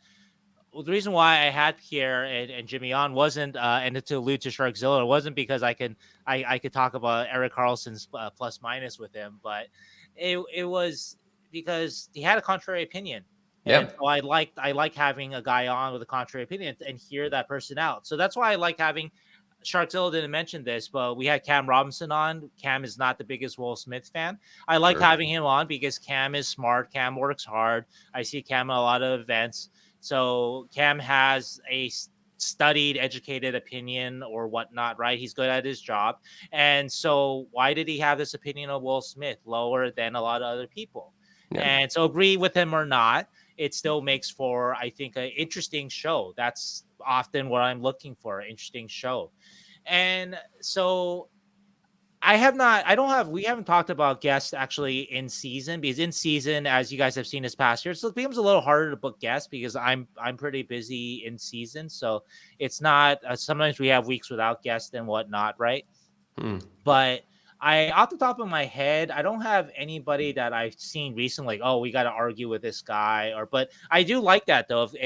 If somebody comes out with a, actually, you know what? There was one guy I thought of. I forgot. I was going to talk to you. I don't want to mention it because I don't know if we'll get him or not. But yeah, that's just so you know, my approach for guests that I try to book though is a lot of times I look for guys in opposition, but who can argue their point well. And I like to hear from different points of views. And so that's how Pierre came on. That's Cam Robinson, right? Greg was a little different because Greg, I think we just wanted to ask him about Mike Grier GM of the year. That was a fun topic. We wanted a little puff, I think, in between the all the drama that was going on. Well, it's some positivity too, right? So I don't want to just be about guys saying negative things about the Sharks, but it is also too, it's, what are people talking about, right? And so when we had Pierre and Jimmy on, I think the moment that happened, I sent you the link to the video of Pierre and Jimmy. I remember sending you the thing. Right. I think around the same time, I think Frank Saravalli was saying some and Frank stuff about was the saying, Sharks too, not negative things about the rebuild at that precise moment too. So that was sort of a topic of that time, and so it was interesting to have somebody represent that point of view, which was really funny that like 2 months later, all of them are just kind of shut up about it. Well, it's really funny to me. Yes, but again, we got to be honest though. Some of that is the pure luck of lottery balls. It's Mac, yeah. If the Sharks, if it was Artem Lushunov coming to camp instead of Celebrini, then you would still wonder who is going to be the leader of the team. Okay, you like Lushunov. You might have a deep looking defense now between Lushunov, Mukhamadullin, and let's say you still get Dickinson, or you draft, you keep the 14th, and you get Solberg there, or Jiricek, or whatever, right? What have you, right? I know, it's different. You still wonder, though, who is going to be the number one player, not just on the defense, but this entire team, even if you acquire Askarov. So Celebrini does solve so many things, and a lot of that was pure luck. I know, and that's what makes it funny. Is that like Okay. it's pure luck, and it was such a I don't know, they just held the opinions so deeply, even though the point was, yes, they won the lottery, but the point was to be in the position to win the lottery, and not just this year, if they needed to win it next year and maybe the year after that. Like, that was the whole point of the rebuild, was to tear it down enough to be able to be there. Right. And they happened to get it on the right year, I think. Right. We think. And you mentioned too, I remember to your credit, that when these national guys were talking negatively about Mike Grier's work and the rebuild and whatnot, right? You pointed out that, look, like, they're puffing up, they're talking about how great Chicago's rebuild is going. Same thing. They had lottery ball luck. Yeah, because like the prospect pool is not that much dissimilar from the Sharks. Like, they just had Bedard at the time, and we did it. Right. Yeah. So that is so much of it, that luck, but also, in fairness too, let's not give Mike Grier too much credit, because while I do like a lot of what Mike has done besides the number one pick, that number one pick that just makes everything make sense, a lot of that was luck. Yeah. Yeah, and the worst season of Sharks history. Anyway, the point is, we will have many good guests, and we always people will message me and be like, "Oh, you should have the X, Y, and Z on, or you guys should have whoever on." But I think the thing that you always bring up when we talk about guests on the show is, what are we asking them? Well, I just ask why. Why have this person on?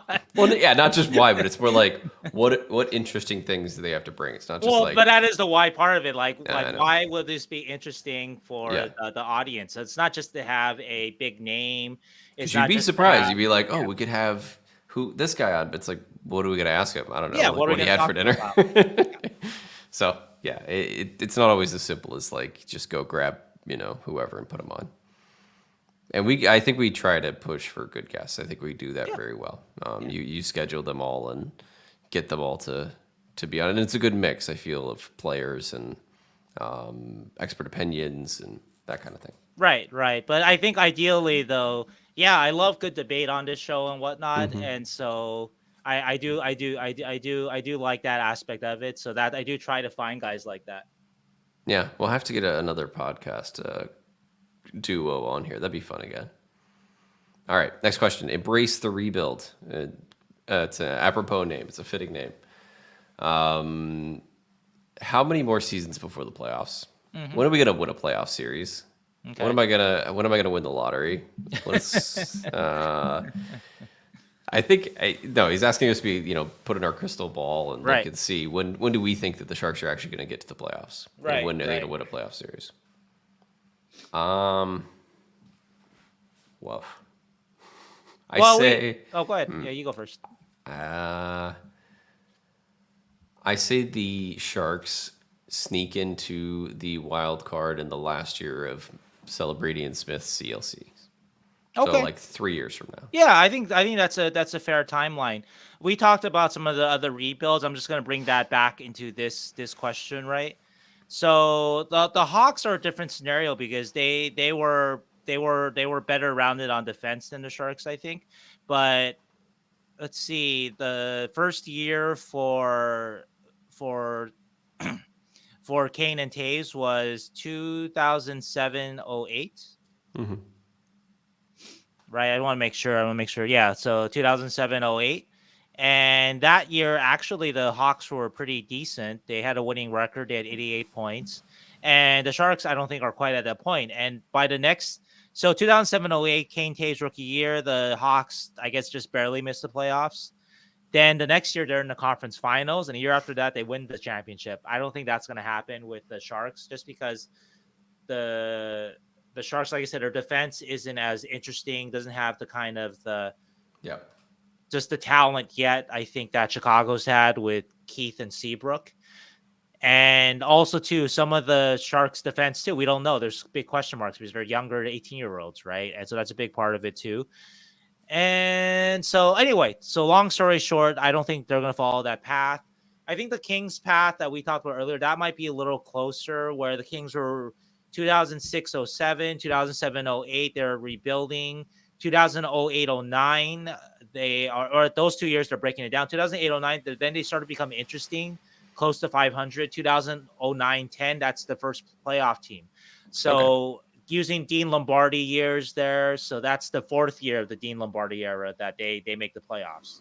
I think with Mike Grier, though, it's a little different because, and give Mike a little bit of a pass here that he had to, I think, work with. He had a lot more difficult situation to deal with than Dean Lombardi did in terms of just all the contracts that the Sharks had coming up to works. I don't think Dean Lombardi had to deal with that, so he wasn't as able to clean rebuild like I think that Lombardi was able to do. And so instead of maybe just one breakdown year, he had to have these 2 kind of breakdown years. And last year was really dismal. And I know I've criticized little things about that in terms of some of I think the Sharks still could have done a better job last year in terms of having more competitive players that could help out Eklund and Thrun more. But anyway, that's neither here nor there, though. So 2 years of the breakdown. So I think the way I see it is this year, you just want, if the Sharks can get to like 60 points and just be a lot more competitive, I think you're happy. I don't think you're looking for like a team that's at 5. That's my opinion. The Sharks may be expecting more. The fans I know want more because they've been watching a lot of bad hockey. But I think if you go in, be more competitive next year, but you're still going to be a last place or bottom 5 team at least. And then the next year after that, then you want to be about 500-ish. You want to be kind of in a playoff race late, like Chris Boucher's question. You want to be in the playoff hunt in March, even if you're kind of way in the fringe, but you want to be kind of there, right? And then the 3rd year you make the playoffs, which is times with what you're saying. I think you'll be pretty happy with that timeline. That seems like a logical timeline. So to answer the question, then I would say 3 years from now, that'll be Mike Grier's 5th year. If you're in the playoffs by then I think that you feel pretty good. And in terms of the question about when do you win a playoff series, well, I mean, you can win it the first year you make the playoffs, who knows, right? So actually 20 years from now. I guess the deeper question, I guess what he's really asking, what Embrace Your Rebuild is really asking is, okay, you made it to the playoffs, but when is that year that you expect to win? Because that first year you make it, you're just happy to be there. You lose in the first round. You get experience for the guys. And great experience. That's all you talk about. So then that just means the next year you want to win that playoff series. So, hey, I want to bring another Kings example to that, though. That makes sense, though, that the Kings, the first year, they made it to the playoffs in 2010 in the Dean Lombardi era. They lost to the Canucks. The next year, 2011, you guys remember, they lost to the Sharks in the first round. And in 2012, they won the Stanley Cup. So it's not always like as a linear, an 8th seed, right? That was the 8th seed. Yeah, as an 8th seed. Yeah. But that summer, though, they made a big push, though, because they traded Wayne Simmons and Braden Shenoff for Mike Richards. And so they were clearly making that push, even though, that kind of backfired in some ways for them. But obviously, they won 2 Stanley Cups with Mike Richards. So, but anyway, the point overall is that these kind of things aren't always linear. It's not like, get better, get better, get better, get better. We'll see how it goes. But I think, though, that like you said, I think the 3rd year, 3 years from now, is a pretty kind of decent kind of target. Yep. Love it. Gary too asks, are we going to the Jumbo jersey retirement game? They will be attending, and he'd love to see us. I will be. Yep. And then he's becoming a bit of a Mukhamadullin fan. What do you think is his biggest skill set? And what is his biggest weakness that he needs to work on? I will likely not be at the Jumbo retirement ceremony unless I book some flights, I guess. What is it? Is it in November? It's in November, again, before the Buffalo game. I remember. I'm gonna say probably. Although, which day? Hold on. Let's check my work schedule, which is published in November. Okay. Well, let's find out what day is it. Is it the 23rd, maybe? Oh, I'm not sure. You are? Okay. If it's the 23rd, but I do have like a week off in November, so, but it's not, it's towards the middle, so. Anyway, I'm probably not going. Mukhamadullin's areas to improve. I think I mentioned earlier that defensively. Yeah, it is the 23rd, by the way, yeah. Yeah, I can't go. Okay. He has some areas defensively to work on. I think ever since he came into the league, he has some issues with turning and how he angles his hips, especially on the boards. I think that's been something that I observed, and then I also like read people also observing it, so that makes me feel good. So, and that kind of thing is important when you get to the NHL level. Your turns and how you defend while turning and how you angle attackers is super important. And while you can pass at the AHL level, some defenders never get to the NHL level because of that skill. So, yeah, that's something that he needs to work on, I think. And then obviously, pace of the NHL game is going to be the biggest thing, I think. Yeah, I don't think I can say it any better than you did. I think that the overall the defense, that's the big question mark with him. I think you feel pretty good about his offense. And I've said this many times that you look at a guy that size, you're surprised that he's actually better with the puck than without the puck. Yeah, he rushes And the puck super well. right. And so, but he has all the tools, though, obviously, with that size and skating, that he should be able to defend at a reasonably good level, at least positionally and whatnot. I do know people have told me that they want. I think that's one of the things when you're a big guy that just they always expect they want you to be meaner, and he's Yeah. not mean. I heard this about Brent Burns in the past too. A lot of people said it about him too. Obviously, Brent was so good offensively that it was not a big deal. And I don't know if Mukhamadullin is going to be so good offensively that people will forget to critique that part of his game. And so I think there could be a little bit more of that sort of that bite, that physicality. That he still needs to add strength too, which is lacking there. But I think that that at least the reports that I'm hearing, and then when I watch him, that yeah, you feel pretty good about it though. The really the entire package is there of a really good NHL defenseman for a long time. And we've heard from multiple different people that have just kind of looked at him skating, looked at him play, and then gone, that guy looks like an NHLer. And that's like Logan Couture said that, Joe Thornton said that, I think maybe Quinn. But just guys that look at him and say, he looks like an NHLer. So that's a good thing when other NHLers are kind of saying that you look like one. It's a good thing. So I think it's only a matter of time. And I'm really excited for training camp. Jenna B says, and I have a really good analogy for this question, or I guess metaphor. I have decided personally that the Sharks will officially be fully back vibes-wise when you get the return of the holiday video, like the holiday sweater video. Is this the year when it comes back?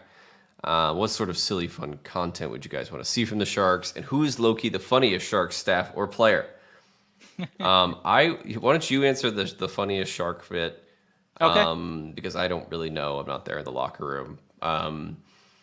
From the other perspective, here's my thing.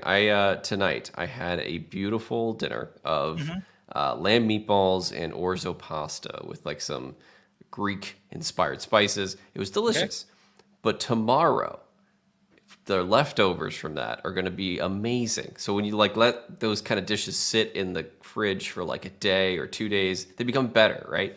Like salsas do that. This is my analogy. I'm getting somewhere. Yeah. The Sharks aren't there yet. We're like pushing together a bunch of new guys into this team, but we're not. They haven't molded together. They haven't formed the leftover orzo pasta. We just went to the farmer's market and we haven't done any. Yeah, we got the freshest ingredients. We cooked it. We got there at 6 a.m. We beat everybody to the best squash.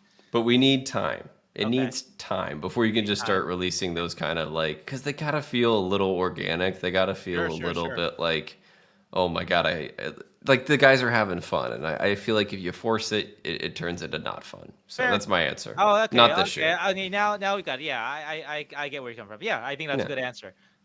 That's it. Okay, then your answer on the low-key funniest Shark. I think it's Mackenzie Blackwood. Mackenzie Blackwood is very, very quotable, but can't always use his quotes. So that would be my answer. I do enjoy talking to him a lot. Okay. I would ask you, who would you guess would be the funniest guy? Ferraro has like this huge smile, so I think he would be the funniest. Yeah, he is funny. He is funny. His toothless smile. They love to rag on him in the locker room for sure. Yeah, and he is so loud too. I got to say, a couple days ago, I was at a captain skate and I took down. I think it was last Wednesday. It was the first day I was there. I took down the 11 guys who were on the ice, and I was gonna say like 11 guys on the ice, and I could hear Ferraro in the workout room. Yeah, he's the only You one. really can. You can hear him, and you can know who it is too. That's Like, amazing. yeah. Like where the Sharks kind of media room is, it's like you can hear the workout room, but you don't know. You can hear music from there, but you don't know exactly who's talking. But you always know when it's him talking.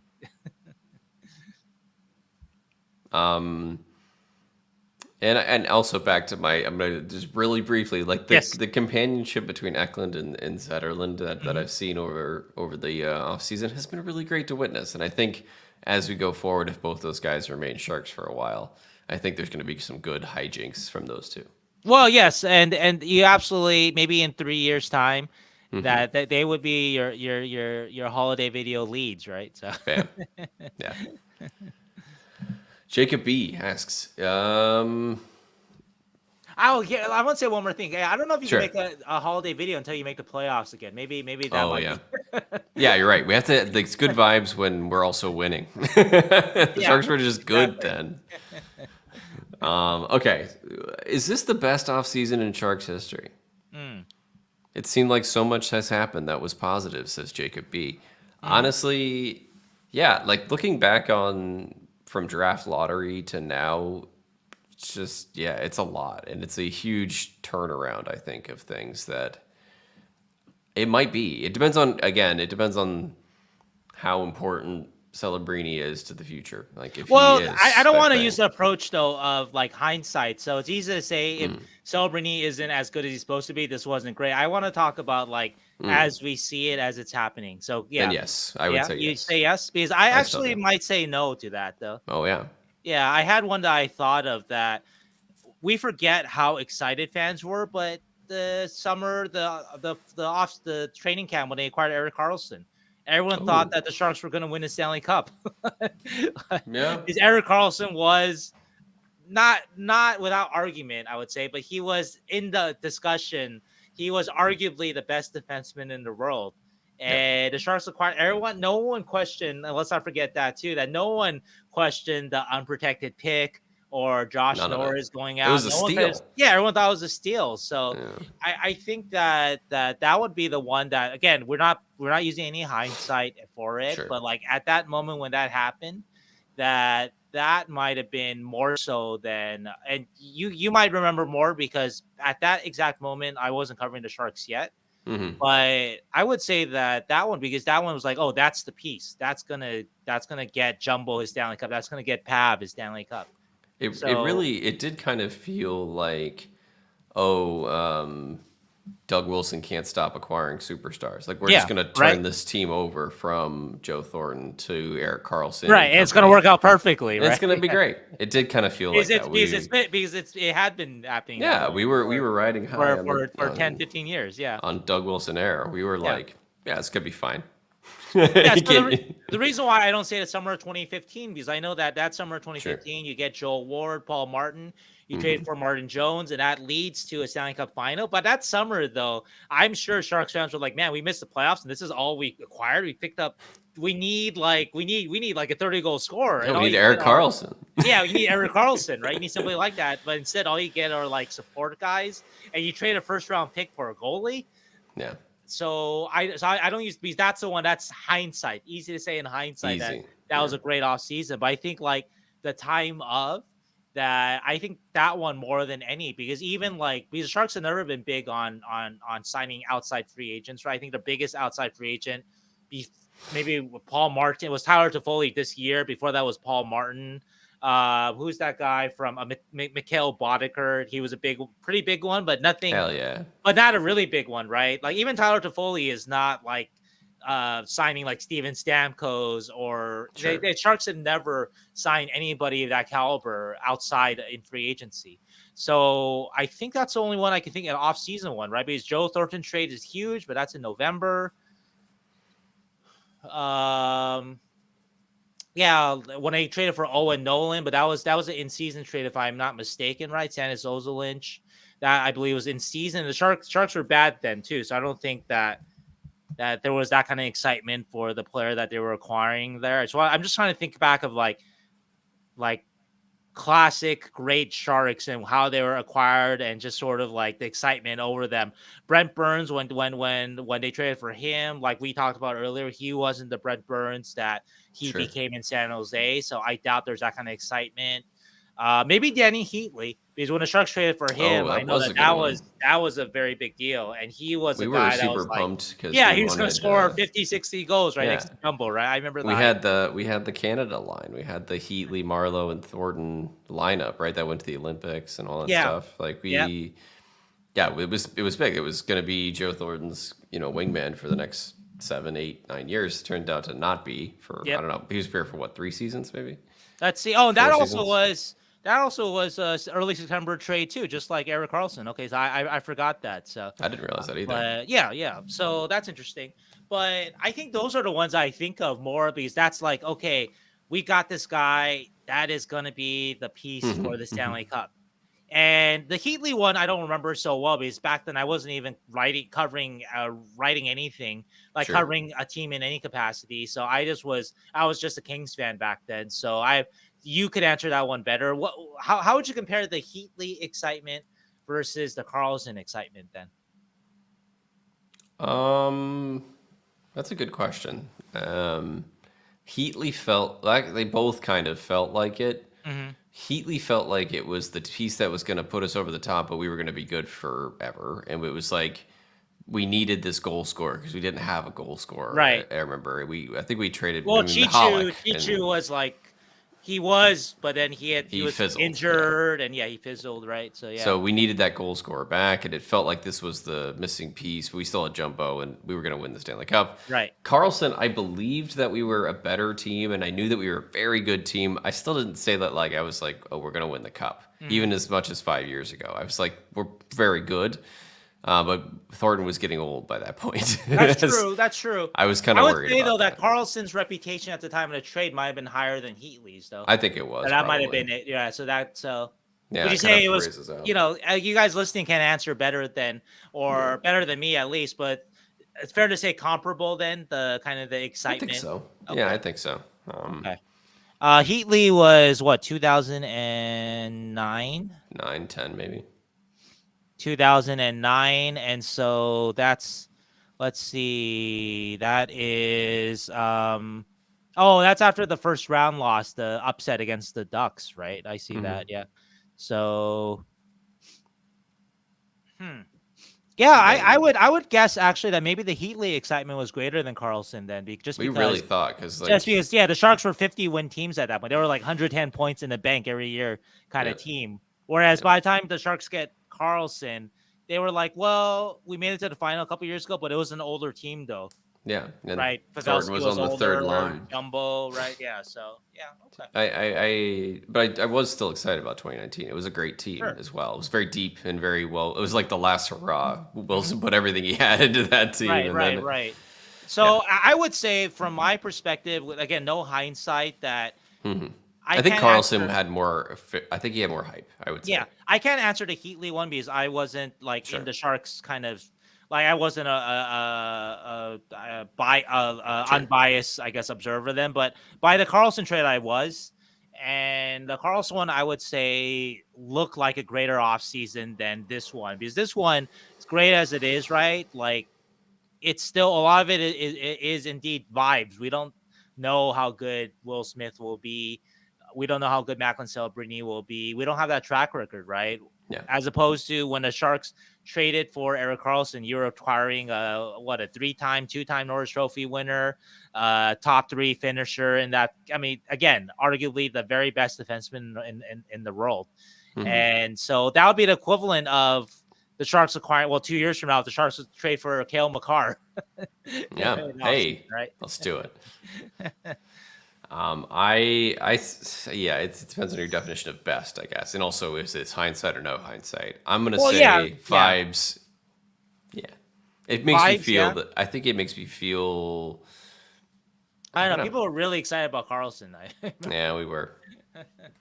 We were really excited. It Yeah. just felt like it was And that there was a master plan, and looking back on it, it's very funny because there wasn't. But I think like, there was. It just it didn't work out. Yeah. Yeah. I would say too that another part of the Karlsson deal too that we alluded to is that even people that weren't big fans of Karlsson, I think, thought that the Sharks were just made out in like bandits in a Yeah, deal, even if they weren't big 100%. fans of Karlsson. And that's what I remember too. That a lot of national pundits were like, "Oh, that's all they gave up for Erik Karlsson." Mm-hmm. And I think it's because everybody also was not, they were just washed of Sharks being good for the past 20 years. So they were like, the Sharks can do no wrong. Like, they're going to be good. Yeah.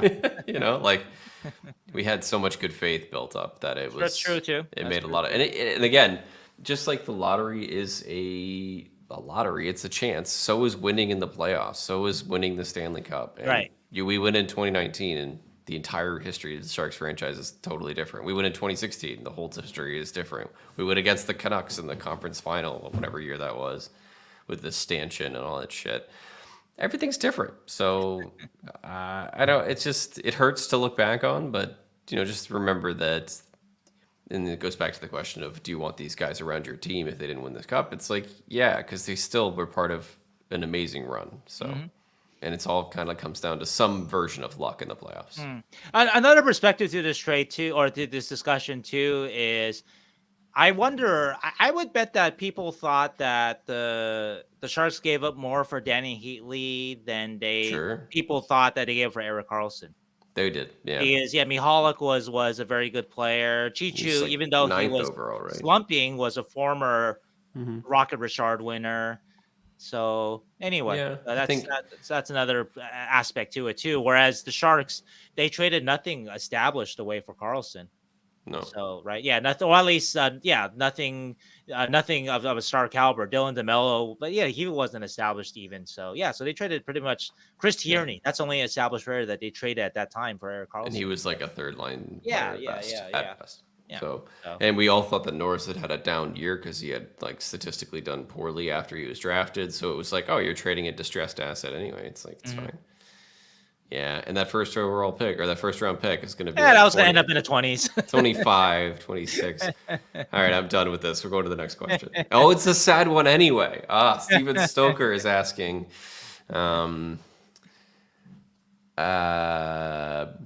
It's basically about Logan Couture. Yeah, and do you feel like this is the end, or do you feel like there's a road for Couture to return to the Sharks' ice? Because he was earlier reported that he's not yet skating. Yeah, he hasn't been skating. I haven't seen him in the captain skates that I've been at either. Yeah, it's tough. Yeah, because his injury, just there aren't a lot of examples that I've really seen. Yeah. One guy that has had it that Logan has talked about is Connor Murphy, but I don't know if Connor Murphy is sort of where he's at with it. I think it's hard to say. Yeah, there's no real there's no kind of no great answer to it. Like maybe it will just take some time, and maybe in a few months he will be better. I don't know. We really have to wait. Those are ones that, like, and in terms of we were asked about sort of podcast guests, right? I try to get guys that are interesting, but guys don't always necessarily want to talk, right? And I mentioned this with a Barclay Gaudreau a couple days ago. I saw him on the ice, right? But the Sharks want to hold him till training camp, and so I think that's the same case with Couture, that we won't get any answers directly from him until then at earliest. Yeah. And I don't even know if we will have him, because I doubt that he's going to be ready for training camp. So it's just going to be up to him whether or not he wants to talk about it or not, or talk about what's going on. So I do think that it's reasonable to think of worst case scenarios for his career. I think it'd be naive to not consider that. Yeah. But also too, that we really don't know what exactly is going on at this point. Like maybe he is feeling good, but he's just trying to be cautious about it. There's really a lot of things we don't know that we can't answer. Or is he can't get up still and he's having trouble with that? Okay, then we're talking about, okay, then that's another level of trouble, right? Yeah. It does look like on social media he's living a normal life and whatnot, so that's good. That's number one. That's most important. But until we talk with him, we have gotten sort of like positive updates from Tyler Toffoli. Mentioned that in an interview with me from this past week. Mike Grier, Ryan Warsofsky, but those are again from the team, so we really don't know if they're just trying to put a smiley face on it. Mm-hmm. So yeah, I really do not know.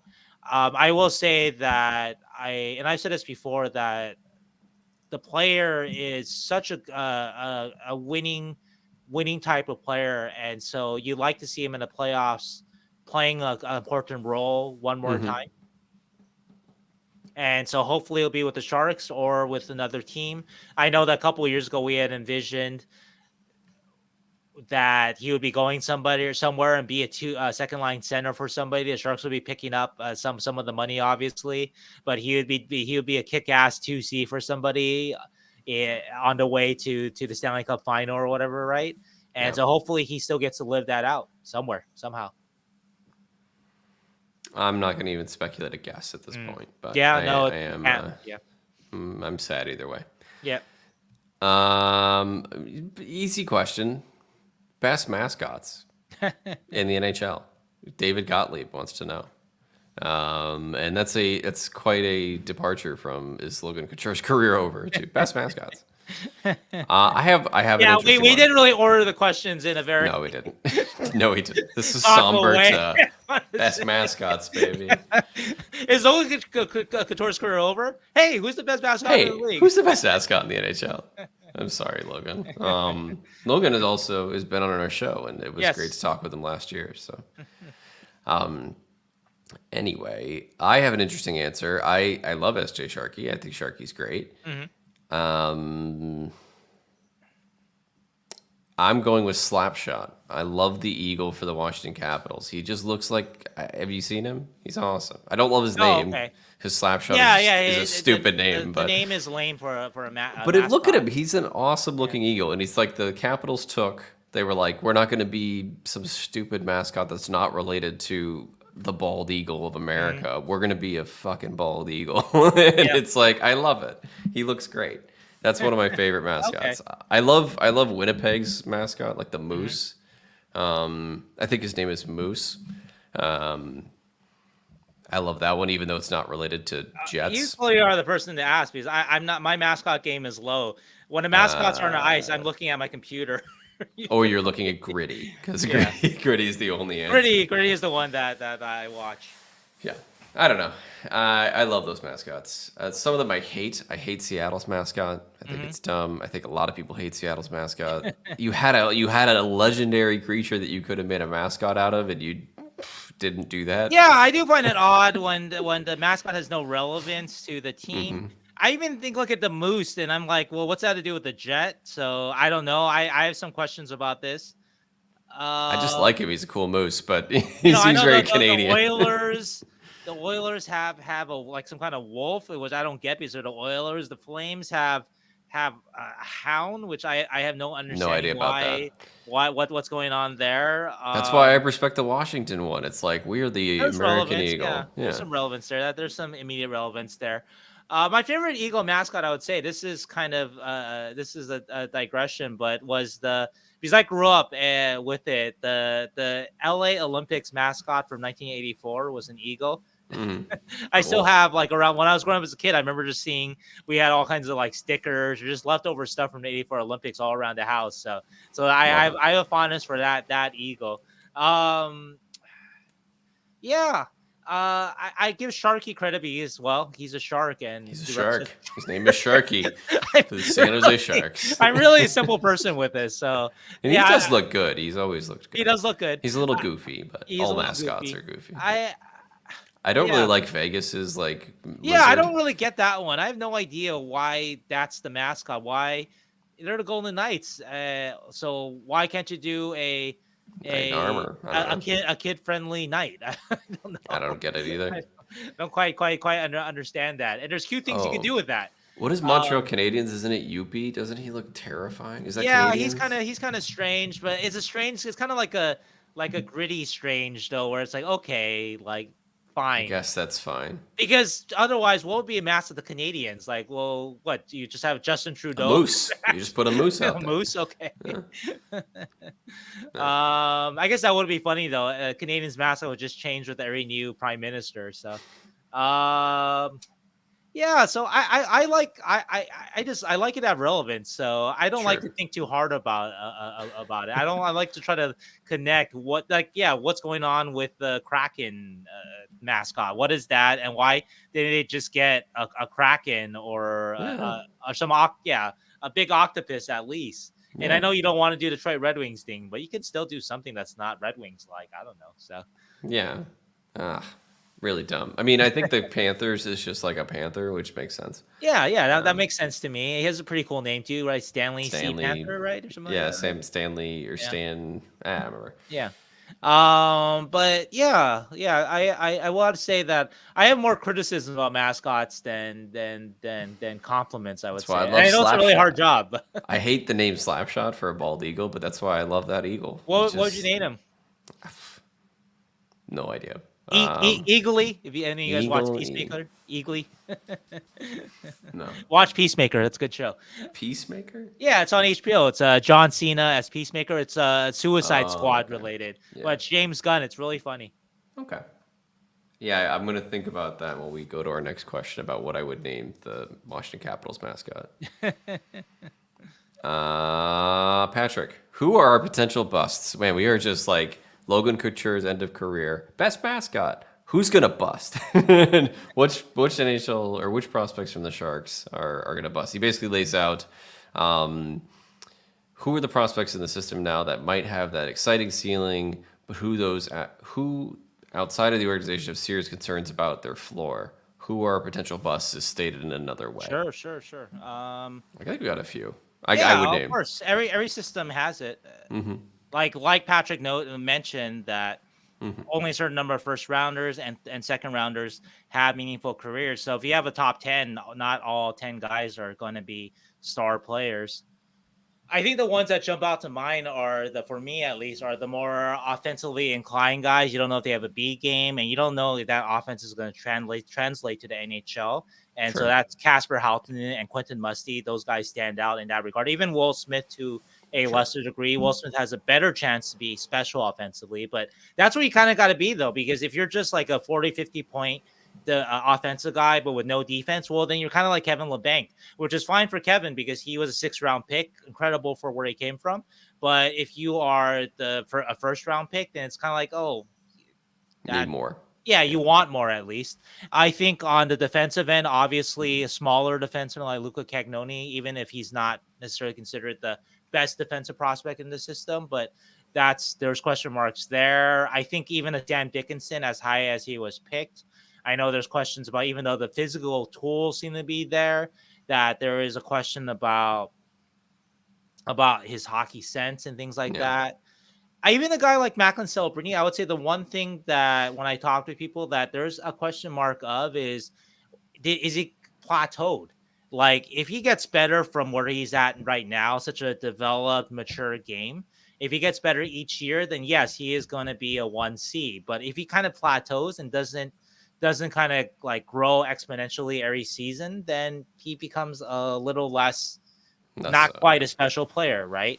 So, but I think though that those are the ones that stand out in terms of kind of profile. Though the offensive guy, we can also throw Gushin and Borlo into this. The offensive guy that just doesn't have enough B game, and the smaller defense type too. Those are guys that jump out to me. That, well, you've got a lot of things have to go right for you to have a great career, and that also counts guys like Selen Wallenius and Matthias Havlet too. Those aren't the biggest guys either. So, kind of you have to have a lot going on for it to work out.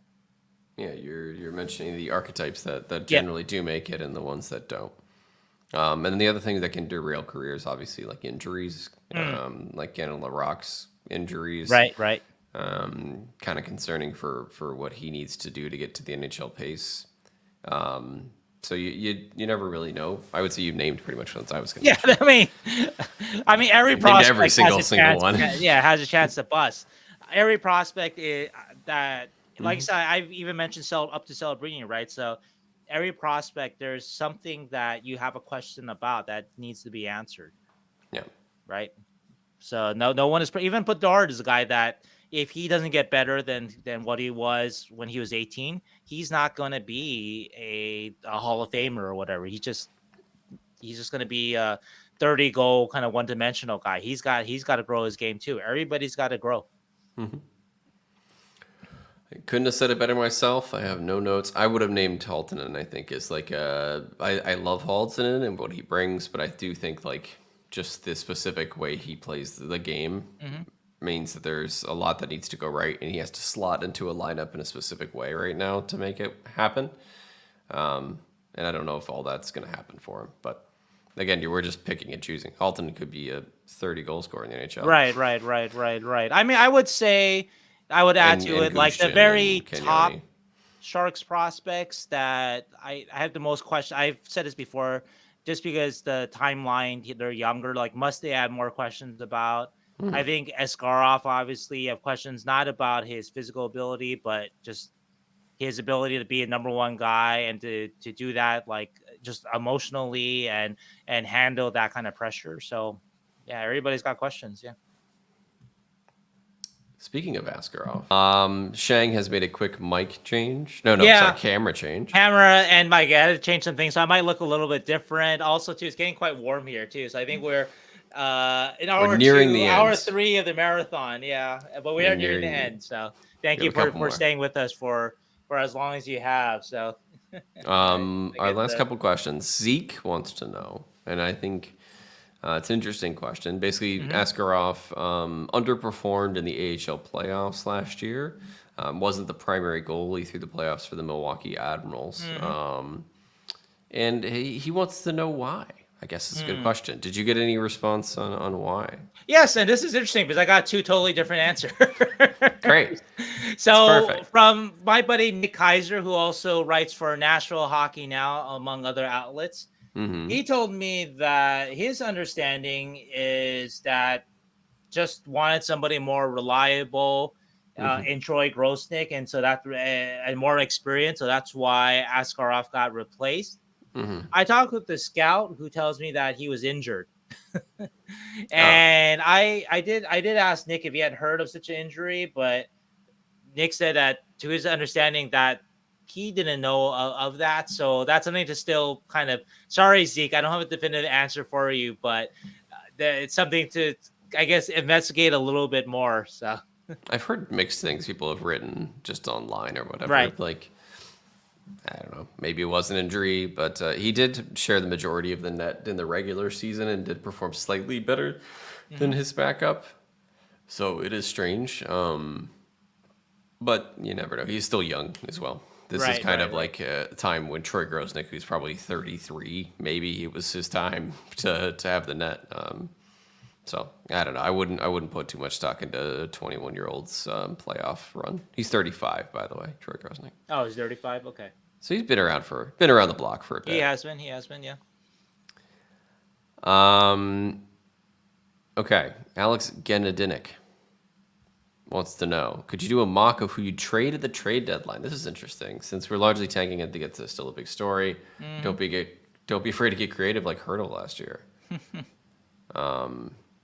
He also has a question about a number 1 right-handed D and who could we target in a trade or free agency, like Askarov. Oh, that's what you mentioned, right? And I think we also talked about that you don't find one RHD out there a lot for a trade. Yeah.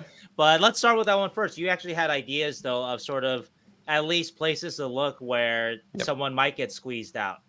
Yeah, so the only person that's been in that realm of being unhappy with their current situation is David Jiricek in Columbus. However, that was before there was a change of GMs in Columbus and from Jarmo Kekalainen to now Don Waddell. We also don't know if he's really a 1 RHD too. Yeah, we really don't. He's just kind of got a lot of potential and was drafted 5th overall. Yeah, so he's 6th. He's got pedigree and he's got potential, but he does have concerns with this game, and he hasn't really broken into Columbus's ranks, or he thinks he's ready, and he said that multiple times. So It does become a thing that if he is sent down again to the AHL this year, I do think that he will become a much like Askarov, an unhappy camper, and may try and find a new setting. So that's an interesting one. I wouldn't say he is a definite number one right-handed D, but he is one that to look out for. Other than that, teams that have a lot of prospect depth and defense, like the Devils, are interesting. That's a good one. Devils have just signed Pesci. They have Hamilton locked up. They are currently juggling Nemec, Luke Hughes. They still have Seamus Casey and Anton Selyaev just kind of in the wings, not ready to be in the NHL yet. So that's a lot of guys. So eventually, one of these guys might find themselves somewhere else, especially if New Jersey wants to trade one of them for, I don't know, somebody to help them win, to get closer to the cup. So interesting to look out for.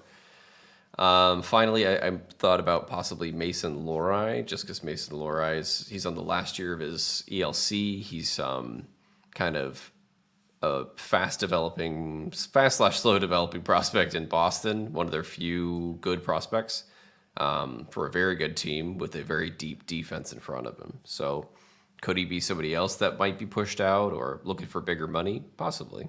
I think they like him a lot, though. Yeah, they do. I like him a lot. I watch him all the time in Providence and also for Boston, and he's a great defender. He's like Shakir Mukhamadullin, but a little better. That's the way I would put Mason Lohrei. Like a little bit better Shakir Mukhamadullin. Well, there's no reason for Boston to part with him then. Probably not. But he is behind a number of big contracts in front of him. So just something, and they just signed Zadorov as well, who's left-handed. So I don't know. Yeah, it's hard. Like getting these young guys that have pedigree and have potential is hard to do. And what ends up happening is you look at a guy like Philip Broberg getting stupid amounts of money because St. Louis is just betting on potential. Right. And that's all you can do sometimes. So we talked about this too. I thought even Utah's trade for Sergachev was a little bit of we hope this guy is going to be as good as his draft position as he has shown in moments, or not more than moments, but in stretches of time before his injury. But that seemed like a little bit of a hope trade to some degree. But on defense, maybe you do that because it is so hard to lock down a true number one. Yeah, it really is. Okay, our other question is, could you do a mock-up who you trade at the trade deadline? Everyone, every single player, cut it down, trade Celebrini for more draft picks. I don't know. I would move out a couple of guys, I think. It does depend on how their seasons go, but there's a bunch of UFAs to beat, right? Granlund and Sturm. I don't know on defense if you've got any UFAs to beat. CC, I guess. I think all three of those could be moved because all three of them are good players that could be useful to contenders. Right. And I think, though, there is a balance, and I talk a lot about this, that sometimes, though, you bring a guy back. There's value in bringing a guy back, that leadership in a room, especially if you have lost that or lose that with Couture if he's not around. And so if Granlund is still playing at a high standard, is it worth maybe keeping him? Especially if, the things with Granlund that I hear are as good and as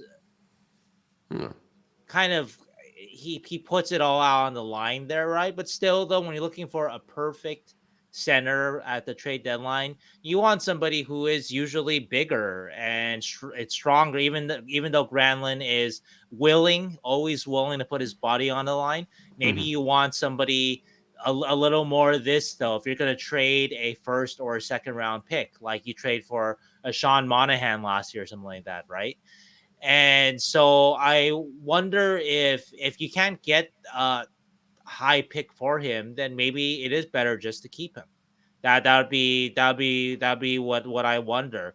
Now, if someone's willing to give you a first for Granlund, then I understand, and then that's a deal that you probably have to take. But if the deal doesn't rise to if it's just a third, do you need to trade him? Maybe not. Maybe there's more value in keeping him. So anyway, though, I think if you look at this list, though, I guess I'm not so eager to trade guys off as maybe past seasons, because I just saw a team last year that didn't have enough leadership overall, and from top to bottom. And so trading guys that do provide it, like Ranlin and Kunin and Sturm, and provide great examples for the younger players, I'm a little hesitant to trade them unless you get something great back. Yeah. But that's sort of my view of it. So guys though that I think can sort of maybe sort of get you something really good at the deadline. I guess that's how I'll frame this. Is I think Matt Benning, if Matt Benning kind of comes back to form at his contract figure, that could be very attractive to somebody if he kind of plays like at that top four-ish. Granted, it was for a bad team, but that kind of level, be able to soak up 20 minutes a night, that a team might look at that and be like, well, he'd be a perfect guy for our bottom pairing. And look at the money he's making, 1.25 million. It's a good contract. Yeah. So that's a guy that I can see. A guy like Jan Ruda, right? Not a great contract though. Cody Ceci, not a great contract. Even if those players are in that caliber or range of a Matt Benning, but so that's one guy that kind of jumps out that I could see. I was having this debate with somebody today actually about, well, when do you, since you have Askarov in the wings, do you trade a Vanacek or Blackwood? And I think there's a lot of barriers to that. Number one, Vanacek has to prove that he's healthy. That's number one, right? And then they both have to play at a high standard Yeah. this coming season. So there's that barrier too. But if they both play well and Askarov is also ready, then that becomes an interesting thing to trade at the deadline. And I think a lot of it will depend on who is playing better between Vanacek and Blackwood. But both have shown a capability to be a number one and to be an improvement for some teams in the league for a playoff run. So those guys are interesting right there in terms of being trade assets. Let me see. Besides that, I mean, I think Ranlin is the one who's most likely to get you something that's going to be like, okay, this is worth it. Yeah, I think he's the one that has the most potential to give you at least a high pick Right. if you're going for draft picks. Right. And then Kunin is a guy, I don't know if he's going to score enough to be super interesting to other teams, even though he has elements, obviously, of his game that the Sharks like. And they did make him alternate captain, so I wonder if they might keep him over, say a Sturm who's going to hit UFA. So maybe they're like, well, between those two, maybe we'll keep Kunin. So I wonder. That's a question. But I would say final, like in terms of anyone creative. I don't know if there's anyone creative. Ferraro, I guess, but we always That's do not mock creative. Ferraro. Yeah, we always do mock Ferraro deals. You know who's creative actually? It might be a Costin. Costin, big body. If he kind of plays like he did with the Oilers a couple of years ago, that's a guy that could be interesting to a team as sort of a third, fourth line winger for the playoffs, kind of a crash and bang kind of guy. I think even though he's popular and he has his bromance with Eklund, Zetterlund's going to be an RFA, and Zetterlund plays with some physicality. Teams like that, so he's a guy that could be attractive to a team. So we'll see if Zetterlund kind of expands on his scoring, then he becomes a more valuable player, and so the Sharks aren't going to be as willing to trade him. But if Zetterlund struggles to score this year, or he's not scoring as consistently as he did last year, then I think that there could be a conversation to be had around him. I will be very sad. unless you're getting a defender back, like a young defender for whatever reason. They want Zetterlund and they are trading us back our future number 1D. Fine.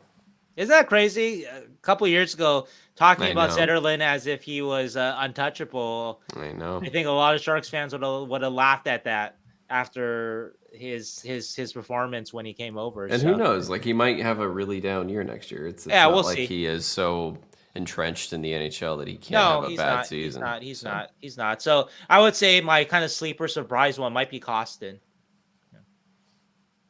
All right. Eric Pichette wants to know, Eklund, Smith, or Celebrini? Who's got a better offensive output or more points or offensive numbers is what he called it between the three? Ooh, All right, we'll that's just say interesting. most points. Okay. Eklund. Yeah, I'm gonna stay safe and say Eklund. Okay. I wonder who would say Smith though. That would be the bold one. I think Yeah. Eklund and Celebrini are pretty obvious choices there. Mm-hmm. Sharks would be thrilled though if they all stay healthy and Smith is the most productive one of all, because I think Smith is the player with the most questions of those three right now. So Possibly, but I think Smith yeah. also has a path on the power play for that could lead to a lot of points too. I mean, Eklund is obviously, and Celebrini too, very Yeah. likely going to be playing on one of the first two power Yeah, plays. they But all have paths on the power play. yeah, But maybe Smith might be the best power play player already, though. We can see. We'll find out yeah, soon. you But can also get lots of secondary assists and all sorts of things. yeah, Where because if he plays up on like the point or where he was playing in BC, then he can kind of distribute a little bit more. So who knows? I would say just because Eklund has already dealt with the rigors of an NHL schedule, that he's most likely to play the full schedule instead of having to sit for injury or conditioning or whatever. sure. That I'm going to go with him. Okay. And he already has the output to show for it. So good bet, safe bet, but not the Yeah, full it's bet. a safe bet. Yeah, I think the safe bet is Eklund. Celebrini is it's not as safe, fun, but Smith that is your bold prediction. That is your Yeah, yeah. All right, Matthias 893. wild card. Yeah. Yeah, the wild card one. Wants to know, has there been any indications the Sharks or NBC would be interested in a like direct streaming model, as some NHL clubs have switched to?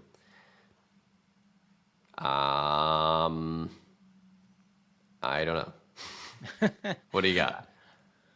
Well, first I would say that if that happened, I personally would not be happy for myself, because that means that my partnership ends with NBC, and they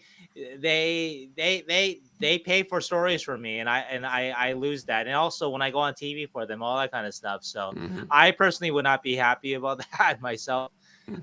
Just to put that out there. No, if anyone cares, probably nobody cares about that part of I it. care. But thank you. Yeah. We're gonna put a small little peacock in the corner of our stream, sponsored by But NBC. I'm kidding. I have Don't. not heard any kind of indications of that at the moment. But it doesn't mean that I do see that is kind of the way of the world. Kind of that's where things Sure. seem to be going. I will say that my impression is that there is interest in Bay Area live sports, and a lot of it is the strength of the 49ers, the Warriors, and the Giants to a large degree too, right? Or to some degree. And the Sharks as a part of that to kind of complete the package, that kind of, because I think a lot of examples that we've seen of teams that have gone directly to that, right? Like I guess I'm speaking out of turn here, so I don't want to oversay either way, but I yeah, this is something I'm not sure about either. In end, that I need to talk with people at NBC more about myself. That if there's any kind of concern in that. So All I know is that I used to pay like God knows how much money for NHL Center Ice to watch like the grainiest pictures of the Sharks. And this is when I was, 20s and when I was a teenager and all sorts of stuff. And now I pay like $9 a month to ESPN or whatever, and I get to watch any Sharks game, any game I want to, all the time. Like I don't want yeah, it's another so streaming complicated though service. if you live in the Bay Area though, I because know. those games are blocked out, Yeah. It's and better for me. I'm far away. yeah, yeah. So I don't know. Do I need another streaming service in my life? I'd say no, but I would say that I do support fans being able to watch their team for sure. cheaper, but I also want to keep my job too. So I hope you guys understand Yes. that. I can guarantee you that Script Sports or whoever, they're not going to be paying me to write exclusive articles about the You never Sharks. know. I'm kidding. I highly doubt it. So All right. I'm in a good place at NBC that would probably get would not exist if they were not the rights holders for the Sharks. Splash 114 wants to ask of the veteran D men, who, if any, do you think spend time with the and go on waivers? Mm-hmm. Also, same question for the younger D men. Do any of them go back to the and that would be like Mukhamadullin or Thrun, Right? Versus our veterans like Vlasic or Ruta or Benning or whoever. I would say, based on what I know of how the Sharks operate their training camps, two things. Number one, they prefer to just keep on kicking the bucket down and guys that are waivers exempt unless they like prove that they are 100% gonna be right. That's been more of a Mike Grier thing, for I think too, yeah. So whenever you're looking at who's going to be on the roster, just look at that waivers exempt button and see if it fits mathematically for them to be in the Barracuda, and they have a very good shot at being in the Barracuda. The second thing is that they, because of injuries and all sorts of stuff, they end up carrying a lot of guys that you didn't think they'd be able to carry, like Sure. 10 defenders, and you're like, how the hell is this happening? Well, he's on IR for a week and a half, and he's on IR here, and he's on waivers, and we claimed this guy, and they move around enough that, like, I don't think they send any of these D-men to the Barracuda. Even like if Vlasic plays like shit, or whoever plays terrible, I don't think they send. Well, Vlasic, I believe, does he, or did it change? He had a no movement. Oh, he did change. Okay, so now it's just a no trade. He now can be waived. They can, okay. Well, I doubt that they would do that to him out of respect anyway. And I don't think he's really going to block anybody per se. I think that if he does play, it's because he might be playing better than Thrun or a Mukhamadullin, because the NHL is hard, and so for younger players, that they do take time, even as talented as Mukhamadullin and Thrun might be. I think it's more likely that, like you said, you look at who is waivers exempt. That's really how you figure it out, and that is Thrun or Mukhamadullin. And or they carry both and keep both. Right. And they could carry both, and they can have 8 defensemen right now, and that's very possible going into a season. So, yeah, I don't see anybody here as a very likely candidate. Wallman, CC Ferraro, Ruda, Benning, of that happening too. I guess I could see, because Ruda's a little bit older, so I wonder if he has lost a half step in off season, maybe. But I remember him playing pretty well at the end of the year. I thought he was okay. I thought he was fine. I mean, it's okay, right? I guess. Yeah. I thought he was fine. Yeah, I thought he was fine. And so, just saying though that his age makes me wonder that there's a little bit of a drop off, and he doesn't have the sort of cachet with the Sharks. He hasn't done what Marc-Edouard Vlasic has done for the Sharks. Sure. That they wouldn't choice. They wouldn't ask. They wouldn't. It wouldn't be. It wouldn't be the same kind of shock to see Ruda in that kind of position on waivers as opposed to Vlasic, which it would be, just because he's Marc-Edouard Vlasic, and what, they're going to send him to the Barracuda? Really? That'd be crazy.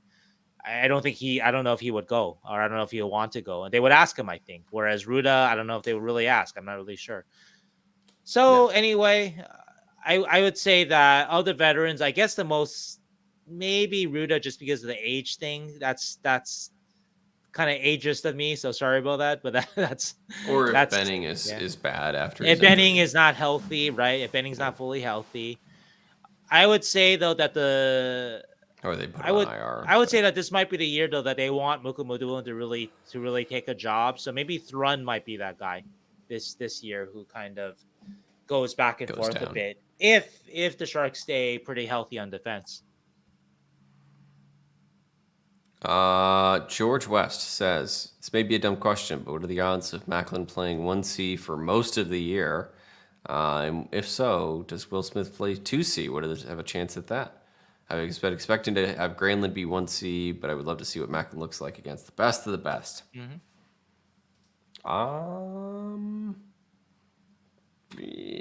I'm mixed. I don't think they start Macklin at 1C for sure. That's not like I don't see that pathway for him. I think he goes, but I do think maybe by the end of the year he's getting regular shifts on the top line, You want that. You hope that's the case, right? Yeah, and maybe it's more like he's splitting. Like some games he's the top line, some games he's not, kind of thing. I wouldn't say the majority of the year, though. I think if the answer is most of the year, I don't think so. I think it'll be towards the end of the year.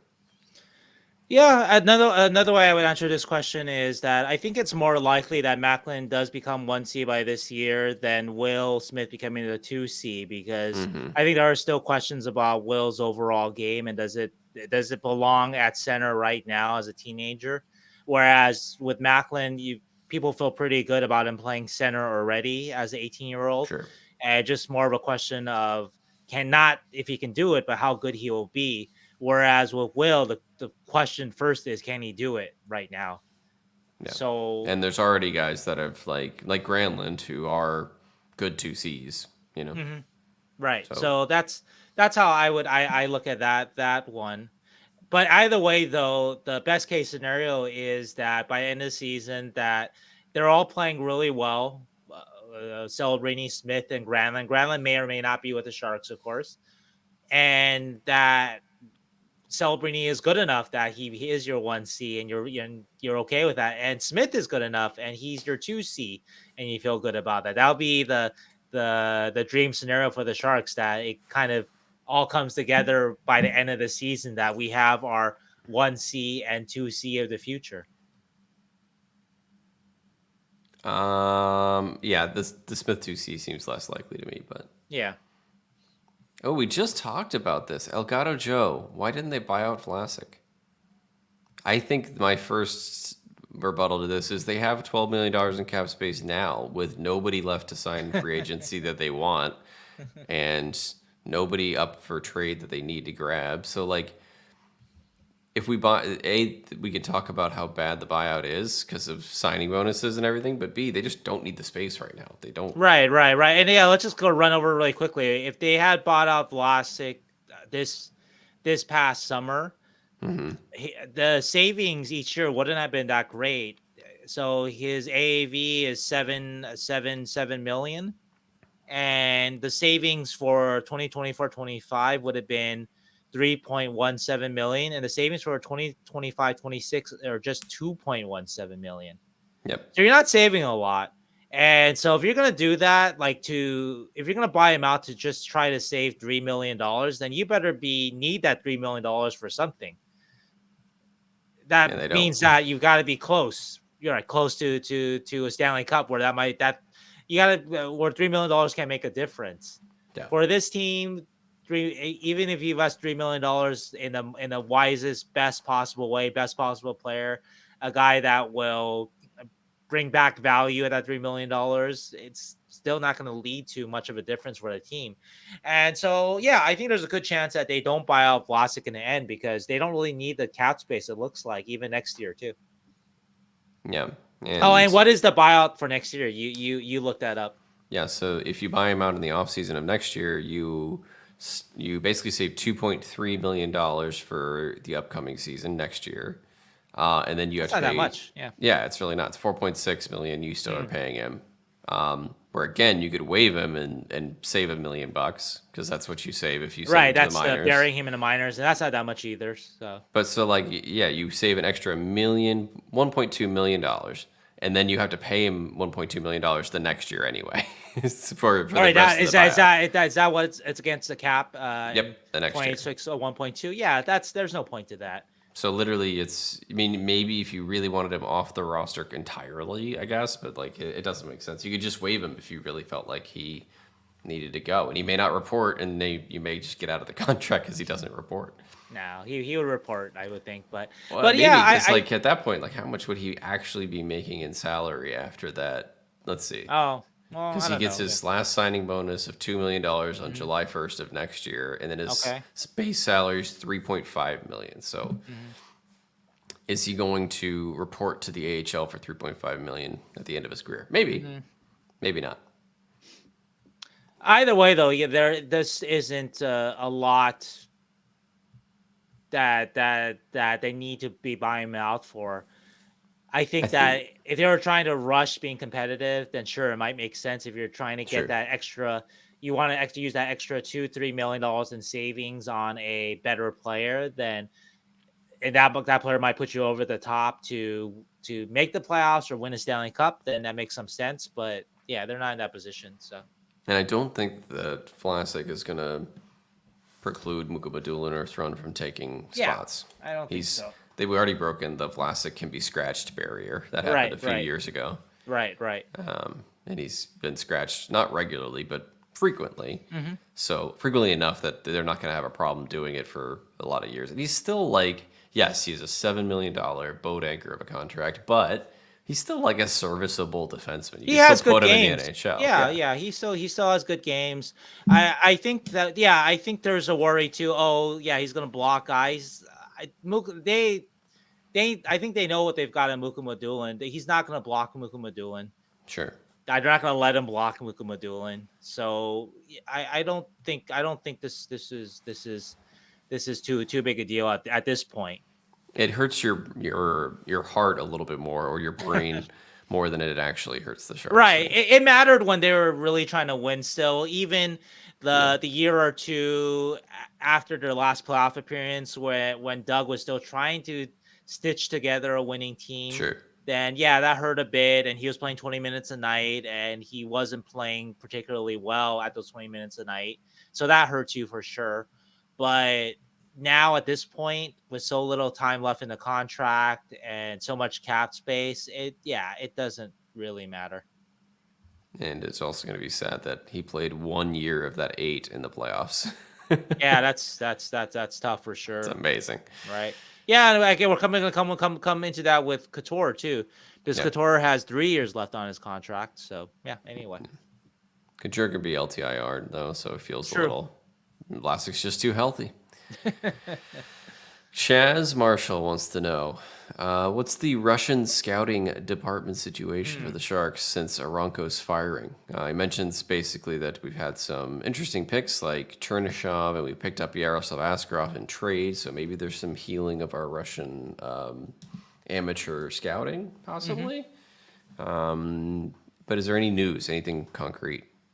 Yeah, I don't know if there's like any sort of healing. I think they draft a Russian last. Yeah, they draft Rimashevsky, right? Yeah.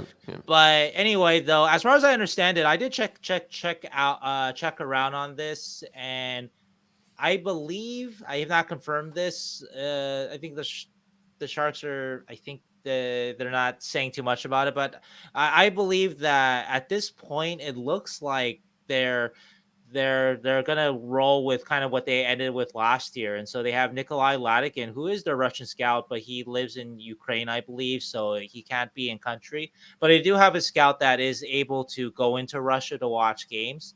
Not a Russian scout, but he's able to travel into the country. He lives in Europe. He's able to travel into the country, and that's what he did last year after they fired Eronko.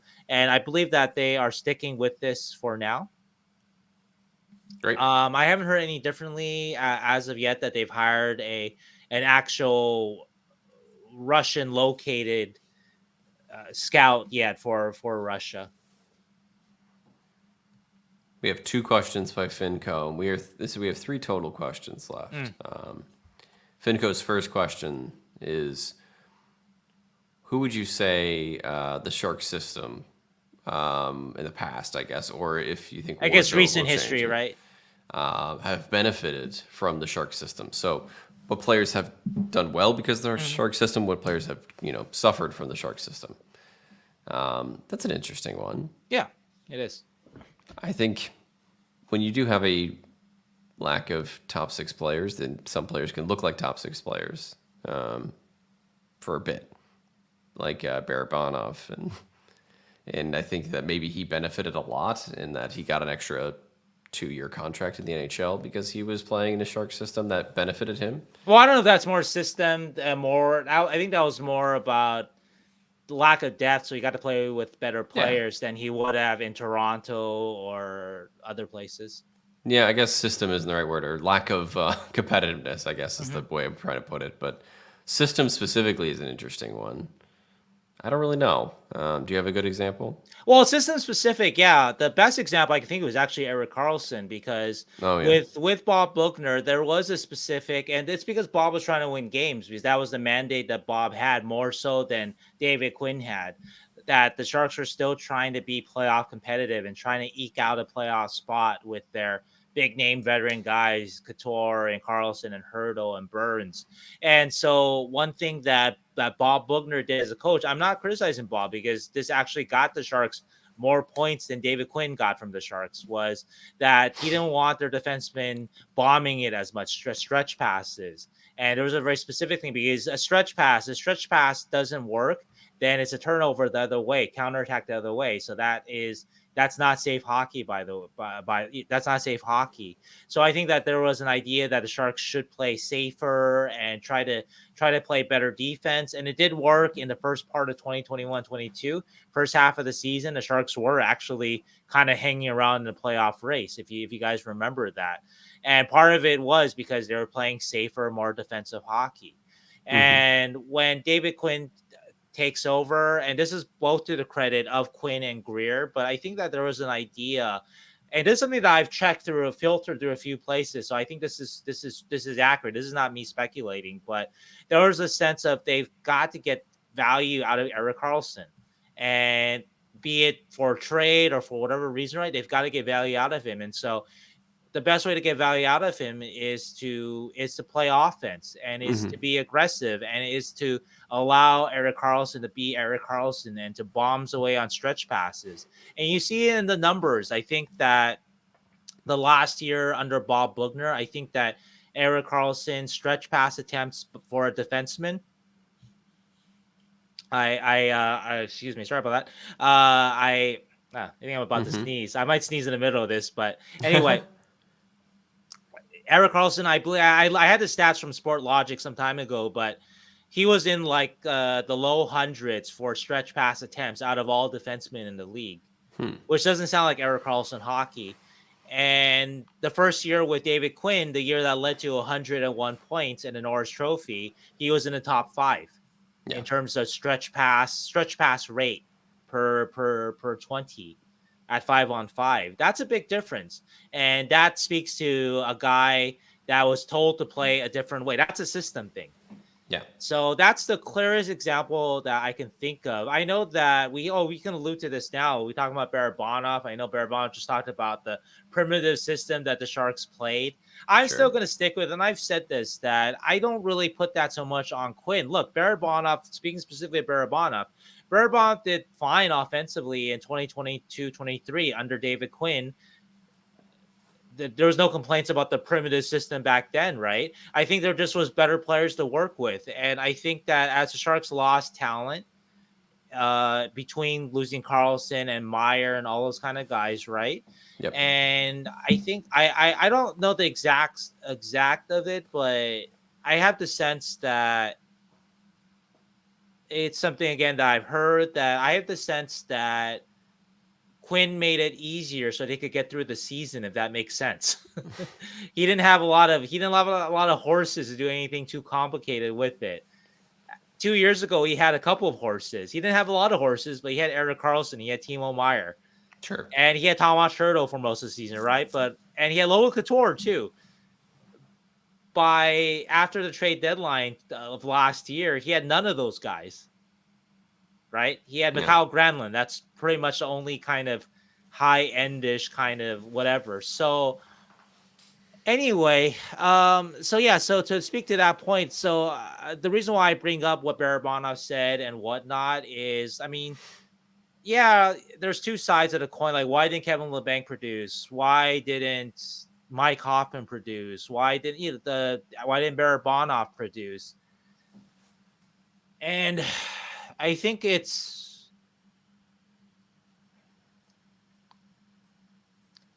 I think I Yeah. think it's It's a little simple just to say, oh, it's just because of the system and we weren't given or whatnot. I don't know. I think it is on the players for just not being very good last mhm. year. All of those guys that I mentioned weren't very good last year. There is some system too where I think that Quinn did want a little more grinding kind of, but not because again Quinn can coach skill. He got 101 points out of Erik Karlsson. He got Panarin great years out of Panarin when he was there, but he just didn't have the horses to do that.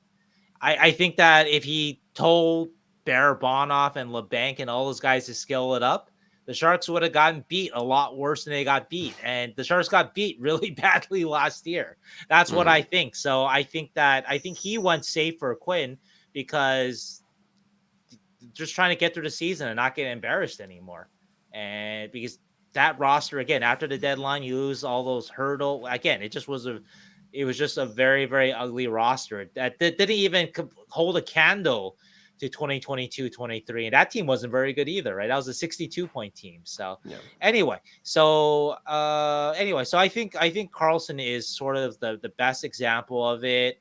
I think that guys like the guys who have left, right? I don't know if they're going to explode in other places. The Zadine, I mean, they all had, none of them have ended up in the NHL, right? Not really, right? Right. Yeah. Duclair struggled at first, but he figured it out and he got himself out of San Jose. Yeah, but so good for him. Addison's on a PTO. Yeah. Zadina's in Switzerland. Yep. Barabanov's in Russia. Hoffman and LeBanc are not signed to anything, I don't think. Do you how much do you blame the system? How much do you blame the player? Yeah, and again, the third thing I introduced to it is that there were reasons for the system. I think that's the part that people don't talk about a lot. They just put it on Quinn like, he just didn't have horses. He had horses 2 years ago, and he did what he could with those horses. He got great seasons out of those guys. Not a great team result, but he got a great individual seasons out of those guys. And last year, I just don't think he had a chance to do that. So that's my opinion on that. Yeah, I think I do want to see a guy like, if you're asking about guys who struggled in the system, LeBanc was one of the ones that just consistently didn't. And he struggled through many different coaches and many different systems, but I guess 2 coaches and systems. But the point is that I would want to see him on a team that was playing more to his strengths, and I think he really just never got it in either Bugner or David Quinn's. Well, I would argue that specifically because he did have a very good stretch under David Quinn. With Timo Meier and Thomas Hertl. So he's a guy that can put up points with good players. Sure. And then even with Bob Bugner, he had stretches with, I think, Couture and Evander Kane for very good stretches with those guys. But I think with LeBanc, a lot of his consistency and also reliability defensively. And so he begins to, even if he's helping you offensively, he begins to hurt you defensively. Yeah. I think that's a part of it with him. So I don't know. Like all these guys, at least the guys who were there the year before with Quinn, they produced in significant stretches under Quinn. So yeah, I think that's just the house of cards kind of fully fell, and guys that were not so strong fell with it. right. And that actually makes Mikhail Granlund's season more impressive. Yeah. And to a lesser degree, Fabian Zetterlund and William Eklund season, that they were still be able to be relatively productive and dangerous with not a lot around them. Yeah. Speaking of, I guess up and down seasons, Luke Kunin, Finco wants to know, basically a trade retrospective on this. This was Mike Grier's first basically big trade that he acquired somebody. I guess right. He was acquiring elements of like his team, I guess. Yeah. I think that's he shipped out Burns. That I don't know if Burns was first. Burns wanted to leave too, and so that's a different kind of trade. So retrospective on this, it was a third and John Leonard, right? Was that the trade? Is that the exact trade? I want to make sure we get so. the details. Yeah, I think you're right. I'll make sure because it's been a couple drafts. Yeah, it's hard to believe it's been that long. That feels like a forever ago trade. I know. It was yes, John Leonard and a 3rd round pick. It was the draft, the 2022 draft. Yeah. Yeah, that started the Mike Grier will trade you when he shipped out John Leonard. I remember John Leonard because there was about 2 games when he first came into the league that I was like, oh my god, John Leonard's going to be like a top Yeah, 5, there's top 6 literally forward. two. That was Literally 2 games. games, and I was like, holy shit, John Leonard's good at hockey. And He then was an excellent study of not I know, overhyping guys, not getting excited about one yeah, good game, about all that stuff. So those yeah, are the guys that, Sharks fans, hopefully, if you guys have watched this the last 5 years, you guys have learned a lot about prospecting and not yeah. putting your horse It's before the like cart just holy because shit, of John one Leonard's game good or at two. hockey. So Well, because we were miserable at that point, and I remember watching those 2 games and being like, "Oh my god, somebody's actually doing something!" right, Like, but I don't know what have you learned from that. How many games did hmm you need to see from a rookie before you start to believe, just in yeah, your opinion? oof. Now 20, 30, I don't know. I mean, that's what I think. You need I to think really once build up the you, number of games. I really think once you play more than like 50 games in a season and you play consistently well, because like even Okay, like sure. 20 50 games in good one too. year, Yeah. it's like, or if you play 50 total games but it's over 4 years, it doesn't do the same thing. It's All like I know 50 is games 50 consistent games is a lot more than 2 John Leonard games, and so hopefully took that's more. a good standard, 50 games. So how many Sharks younger players have played 50 good games in a season in the Eklund. last 5 years? It's Eklund. Maybe Eklund. I don't know if Eklund played 50 good ones last year, but 30, 40, we're kind of talking Yeah. there, right?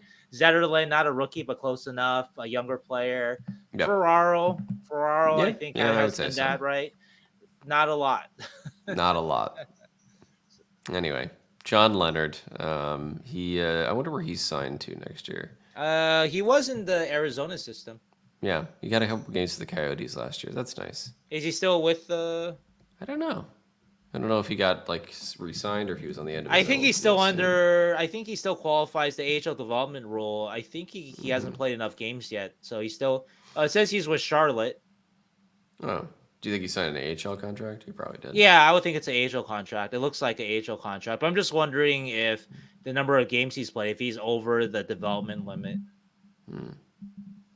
He has played 70 AHL games, 177. Oh, so he's just under it. Okay, Yeah, so just right under. he still could be a development player technically. So I Anyway, so believe. it turned out to Yeah. be a 3rd round pick. Was basically the crux. Right. That was basically it. They had nothing else. For Luke Kunin. I think with all of the things that people have said about Luke Kunin, I think it obviously matters more in the locker room than it does on the ice for Luke Kunin. And maybe that's what you need is guys like Luke Kunin in your locker room. So Well, I disagree with that. I think Luke can be a pretty good player on a better team, but in a bottom six role. So I disagree with that part of it.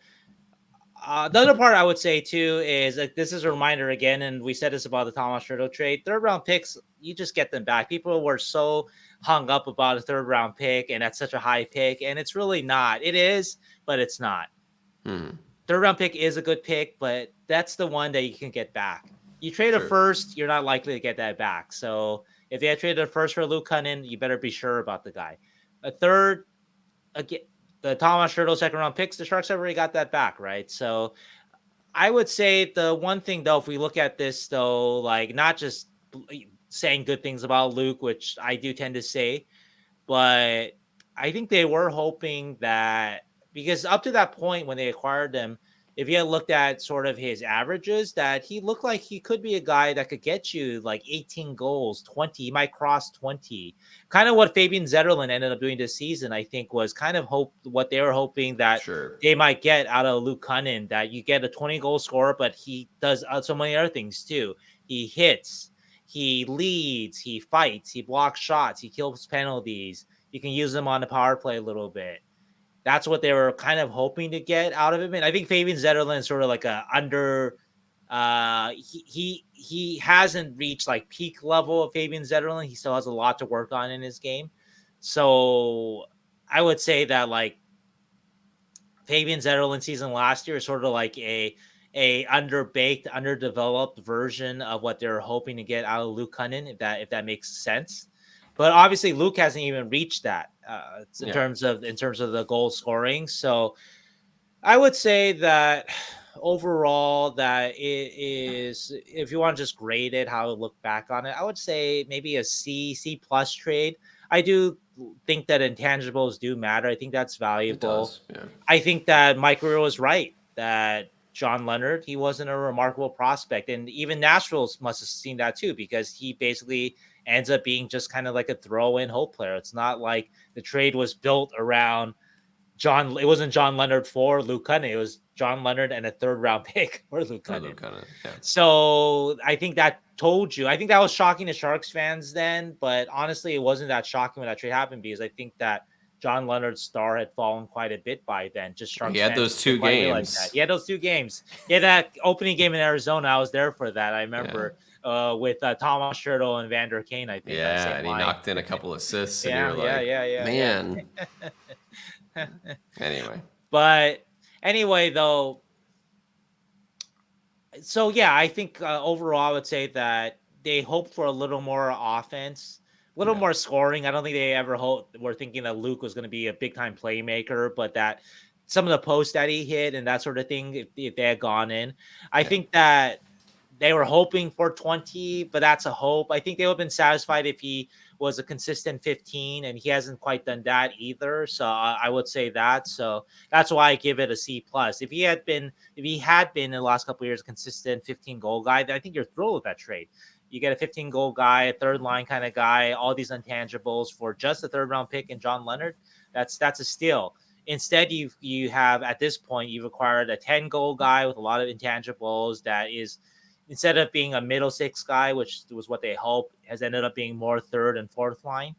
Yeah. Still good, still valuable, still great in the room. But you know what my saying about John Leonard, about Luke Kunin is. What is your Luke Kunin saying? I've said this before. He's a fourth line player that is paid like a third line player that is playing on the Sharks' second line. That's literally Luke Kunin. That's a good saying. And the second line part isn't his fault too. I always have to remind people not. That, it's right? Just he was basically put into. He's a fourth line player on a good team, being paid like a third line player. That's all the way up in the lineup because the Sharks had nobody else. So. And I would argue though that I'm not going to argue team, why? I think he can be a third line. I do believe that. I think. Why though? I don't think I've ever seen anything, even when he was given a lot of minutes for the Sharks, like that he's more than like a fourth line guy that can pot you 10 goals. Like, I don't know. Because like he got even more minutes for the Sharks and he did even less. Like, yes, with a better team, I guess. But. On a better, this is how I would frame that argument. On a better team, if he's on a third line, he'll have a better third line center. And so I can see Luke Kunin being your like, on a playoff team, I think, and he did this in Nashville, and he made the playoffs too. He could be your 9th best forward. Mm-hmm. But that was also like 2 years before he was drafted, right? Like, or traded. I mean, like he had that really good year, then he had a down year, right? Not to look that part up, but I do. So he had that. Like he didn't have the year before he was traded. He wasn't like he had a bad season. He was playing third line minutes. He scored 13 goals, which is kind of. Third line. What do you expect out of third line, right? Winger is about a 15 goal guy, right? 13 is close enough. And so he's playing 13 minutes a night. That's about third line minutes. He's doing PK. Yeah, I guess that's what you can expect from a third liner. Right. And I don't think he looked out of place there. And in terms of just like physical things that he brings, I think that obviously physicality, I think overall his skating is passable. It's fine. He does everything in terms of getting in position. He's good positionally, uses the body, all that kind of thing. So I don't know. I think that like the really top end Stanley Cup contenders have better third lines than that. I think they would probably put him in the 4th, but they might just have better depth. But the top line or the Stanley, the very best teams. Well, what about a playoff team? Well, I guess a playoff team. Yeah, I mean, clearly, if he is the same Luke Kunin from Nashville days, he was probably a third liner for their playoff team. So he was, yeah. I think that. How do you say it? I think that the Sharks were hoping that he'd be a second, third line guy and kind of be able to do both competently.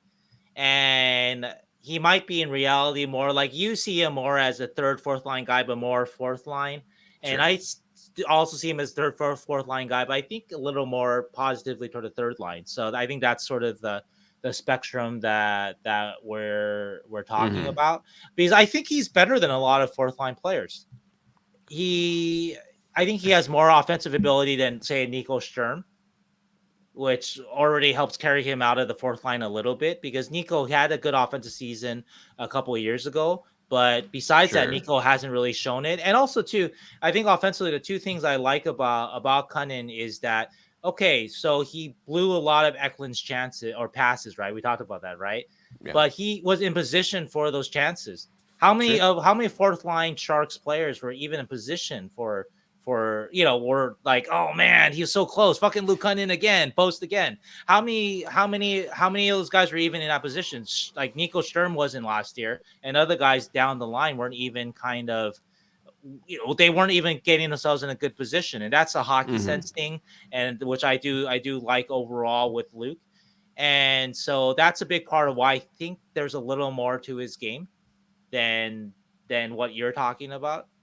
I think he has a I guess an interesting mix of skills and skills that are it's not like he's a plug and play fourth liner. That's not what I'm trying to say, because like a lot of fourth liners are kind of the same player, just carbon copied to different bodies. Right. They play the exact same way and they do the exact same thing and they make their 5 hits a night and they play their 9 minutes and that's it. But that's not what I'm trying to say. I'm trying to say that he can punch you some goals and has enough of a shooting ability that I think he's a good fourth line player, and that he hits and he fights and he does more. But I don't know if he's like a third liner on a really good team, because I think they need more an offensive punch on their third line than what Kunin could provide, unless he's really hot. Like he could be riding a super high shooting percentage, then he's great.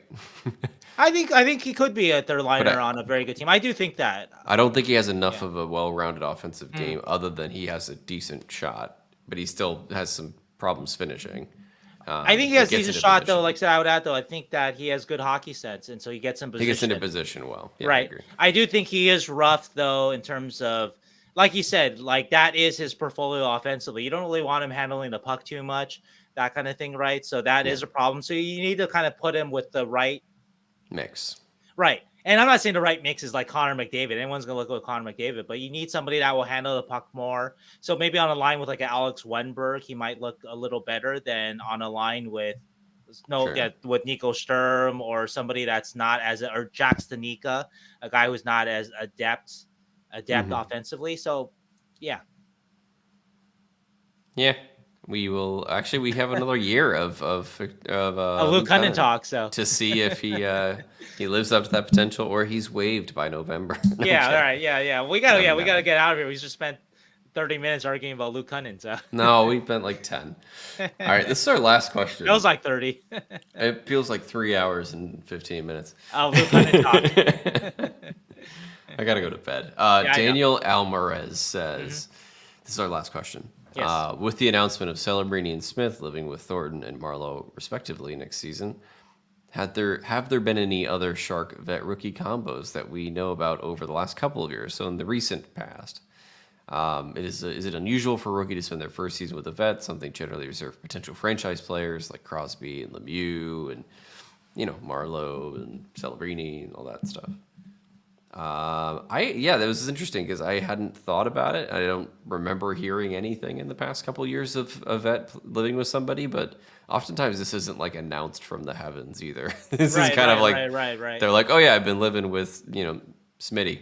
I don't know. Yeah, I think it's simply something that happens with teenagers, first of all. Sure. So it's not going to happen with a 20-year-old or whatever, 21, right? So I think that's a part of it. And the Sharks haven't had a huge number of teenage players. Actually, I want to pull that up really fast. I know some people wonder, well, why didn't this happen? I think the obvious one is Eklund, right?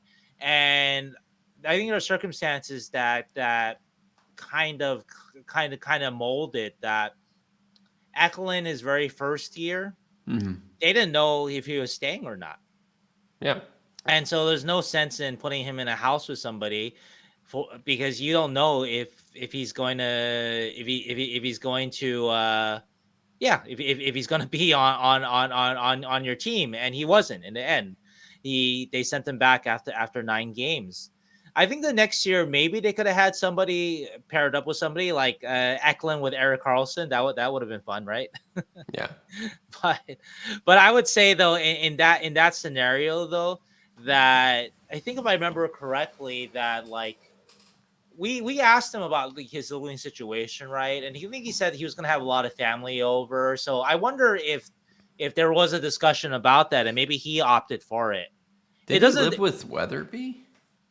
Am I No, wrong about that? the very first year, it was during the kind of the hotel year. I Mm. think that they lived in the same hotel, but Okay. I don't think that they were roommates. Yeah, So yeah, yeah. Okay. yeah, because they were both like, well, we don't know if we're going to stay or not. I think at the Yeah, beginning, right? yeah. And and I think in 2022, 23. Now I don't know the internals of all this. So Sure, internals of sure. all this. So, but my impression was that he wasn't necessarily looking to do that.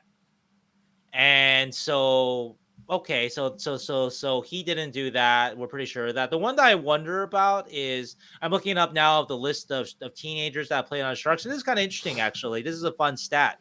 Mm. Only 4 players. The Sharks have only had 4 teenage players in this millennium. And they had, or I mean, that makes it fancy, just past 2000. But before 2000, though, they had So who would be past that would be Marlowe. before that was that they had. Let me just count the number first. They had looks like 7 or 8. No, wow, Jesus. Yeah, it's a big. That's a kind of a big difference. I think a noteworthy difference. Yeah. NHL changes, I guess. So who's in the current Well, millennium? after 2000, what would you guess? Eklund. Teenage Sharks. Eklund obviously is one. Yes. Couture, maybe. Nope.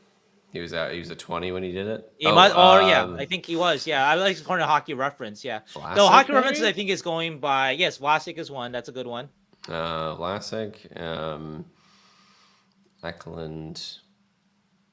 Did Okay, here's Mihalik- the one that I was wondering about. Did Mihalik because play he- right after his draft Who? year? Mihalik? Yes, Mihalik is an excellent one. He's one of them. Great. And one more. I mean, Hurdle, Teenage Mutant Ninja Hurdle. Let me see if Hurdle count because Hurdle spent extra. He spent a year in Czech after. Yeah, He and I might do have. wonder if maybe he did start off as a teen. Yeah, because this hockey referencing I'm looking at might be a little bit off because they may be looking at like the overall year and the year they count as his teenage year, but not the very first game if he was a teenager or not. If you kind of follow what I'm saying with hockey reference, it's probably too much to explain right now. But No, let's see Couture though. Let me see Couture. Yeah, really fast. or Hurdle would have been a teenager by his first game. He would have been 19. Okay, so but hockey reference counts it as his 20-year season. Okay, so Hurdle. Okay, so there's more than so this hockey reference stat. Okay, don't use it. It's not totally accurate. I gotta parse it out more. But anyway, the other one though that I wondered about because he's a guy that you've heard about. Maybe he could have used more mentorship. Was Mirko Mueller. Ooh. Right, and so that's one I think is okay. an interesting one. So Absolutely should have mentioned Mirko because we ruined his development. No, I don't know. Yeah, I don't know about that. I actually should ask somebody that. I wonder if he did live with anybody his first year. Maybe that would have helped. Who knows, right? So yeah. So I can't even think of who he. Yeah, that's a good question. Probably for Mirko himself. I'm sure he's off playing in Switzerland. Probably. I don't even know if he's playing anymore. I thought that I saw that he stopped playing, but let me see. He's still young enough, right? He's still young enough. Yeah, it's not. Yeah, no, he's playing in Switzerland. He played last year. Okay. And this year as well. He's playing in the NL. Oh, okay. Let me see. Yeah, you're right. Hurdle was 19 when he debuted. Yeah, he was. I remember all the he's about a month away. Couture was 20 though. Couture was 20. Okay. Yeah. So okay. So I had to refine this search with hockey reference, but I don't think there would be many more though, because most there won't be too many more. Yeah. For like first round picks, and it would be Hurdle, Couture, and the Sharks were a better team too, so it just was harder for I don't even know when teenager to get in there. Steve Bernier would play. Yeah. He probably Yeah. stayed a couple years back. But anyway, so I wonder about Mueller. That's an interesting one. But so in terms of the past kind of guys, yeah, the most famous one, of course, is Patrick Marleau and Kelly Rudy. That's a very famous one that's been documented. The last couple of years, though, I don't think I've really seen that. Again, the vet rookie thing, right? Like, especially like someone asked, some people are joking, oh, is Askarov going to live with Nabokov? Askarov is like 22 years old. He's a man. Let him be a man. Yeah, so there's no way that he's Nabokov could beg him to live with him. I mean, Askarov would probably be like, it's okay. Yeah. So it hasn't been a normal thing, but I don't think it's a normal thing for 20-year-olds to necessarily bunk up with a veteran guy. Well, it may make more sense if it was like, yeah, like if Askarov didn't speak English, but he does. Right, English, and that part of it too. That's a good point too. Or like Mukhamadullin, right? But Mukhamadulin's married, so that doesn't make sense either, right? So so it also depends on that, like marital status or whatever. Yeah. Y'all, that's it.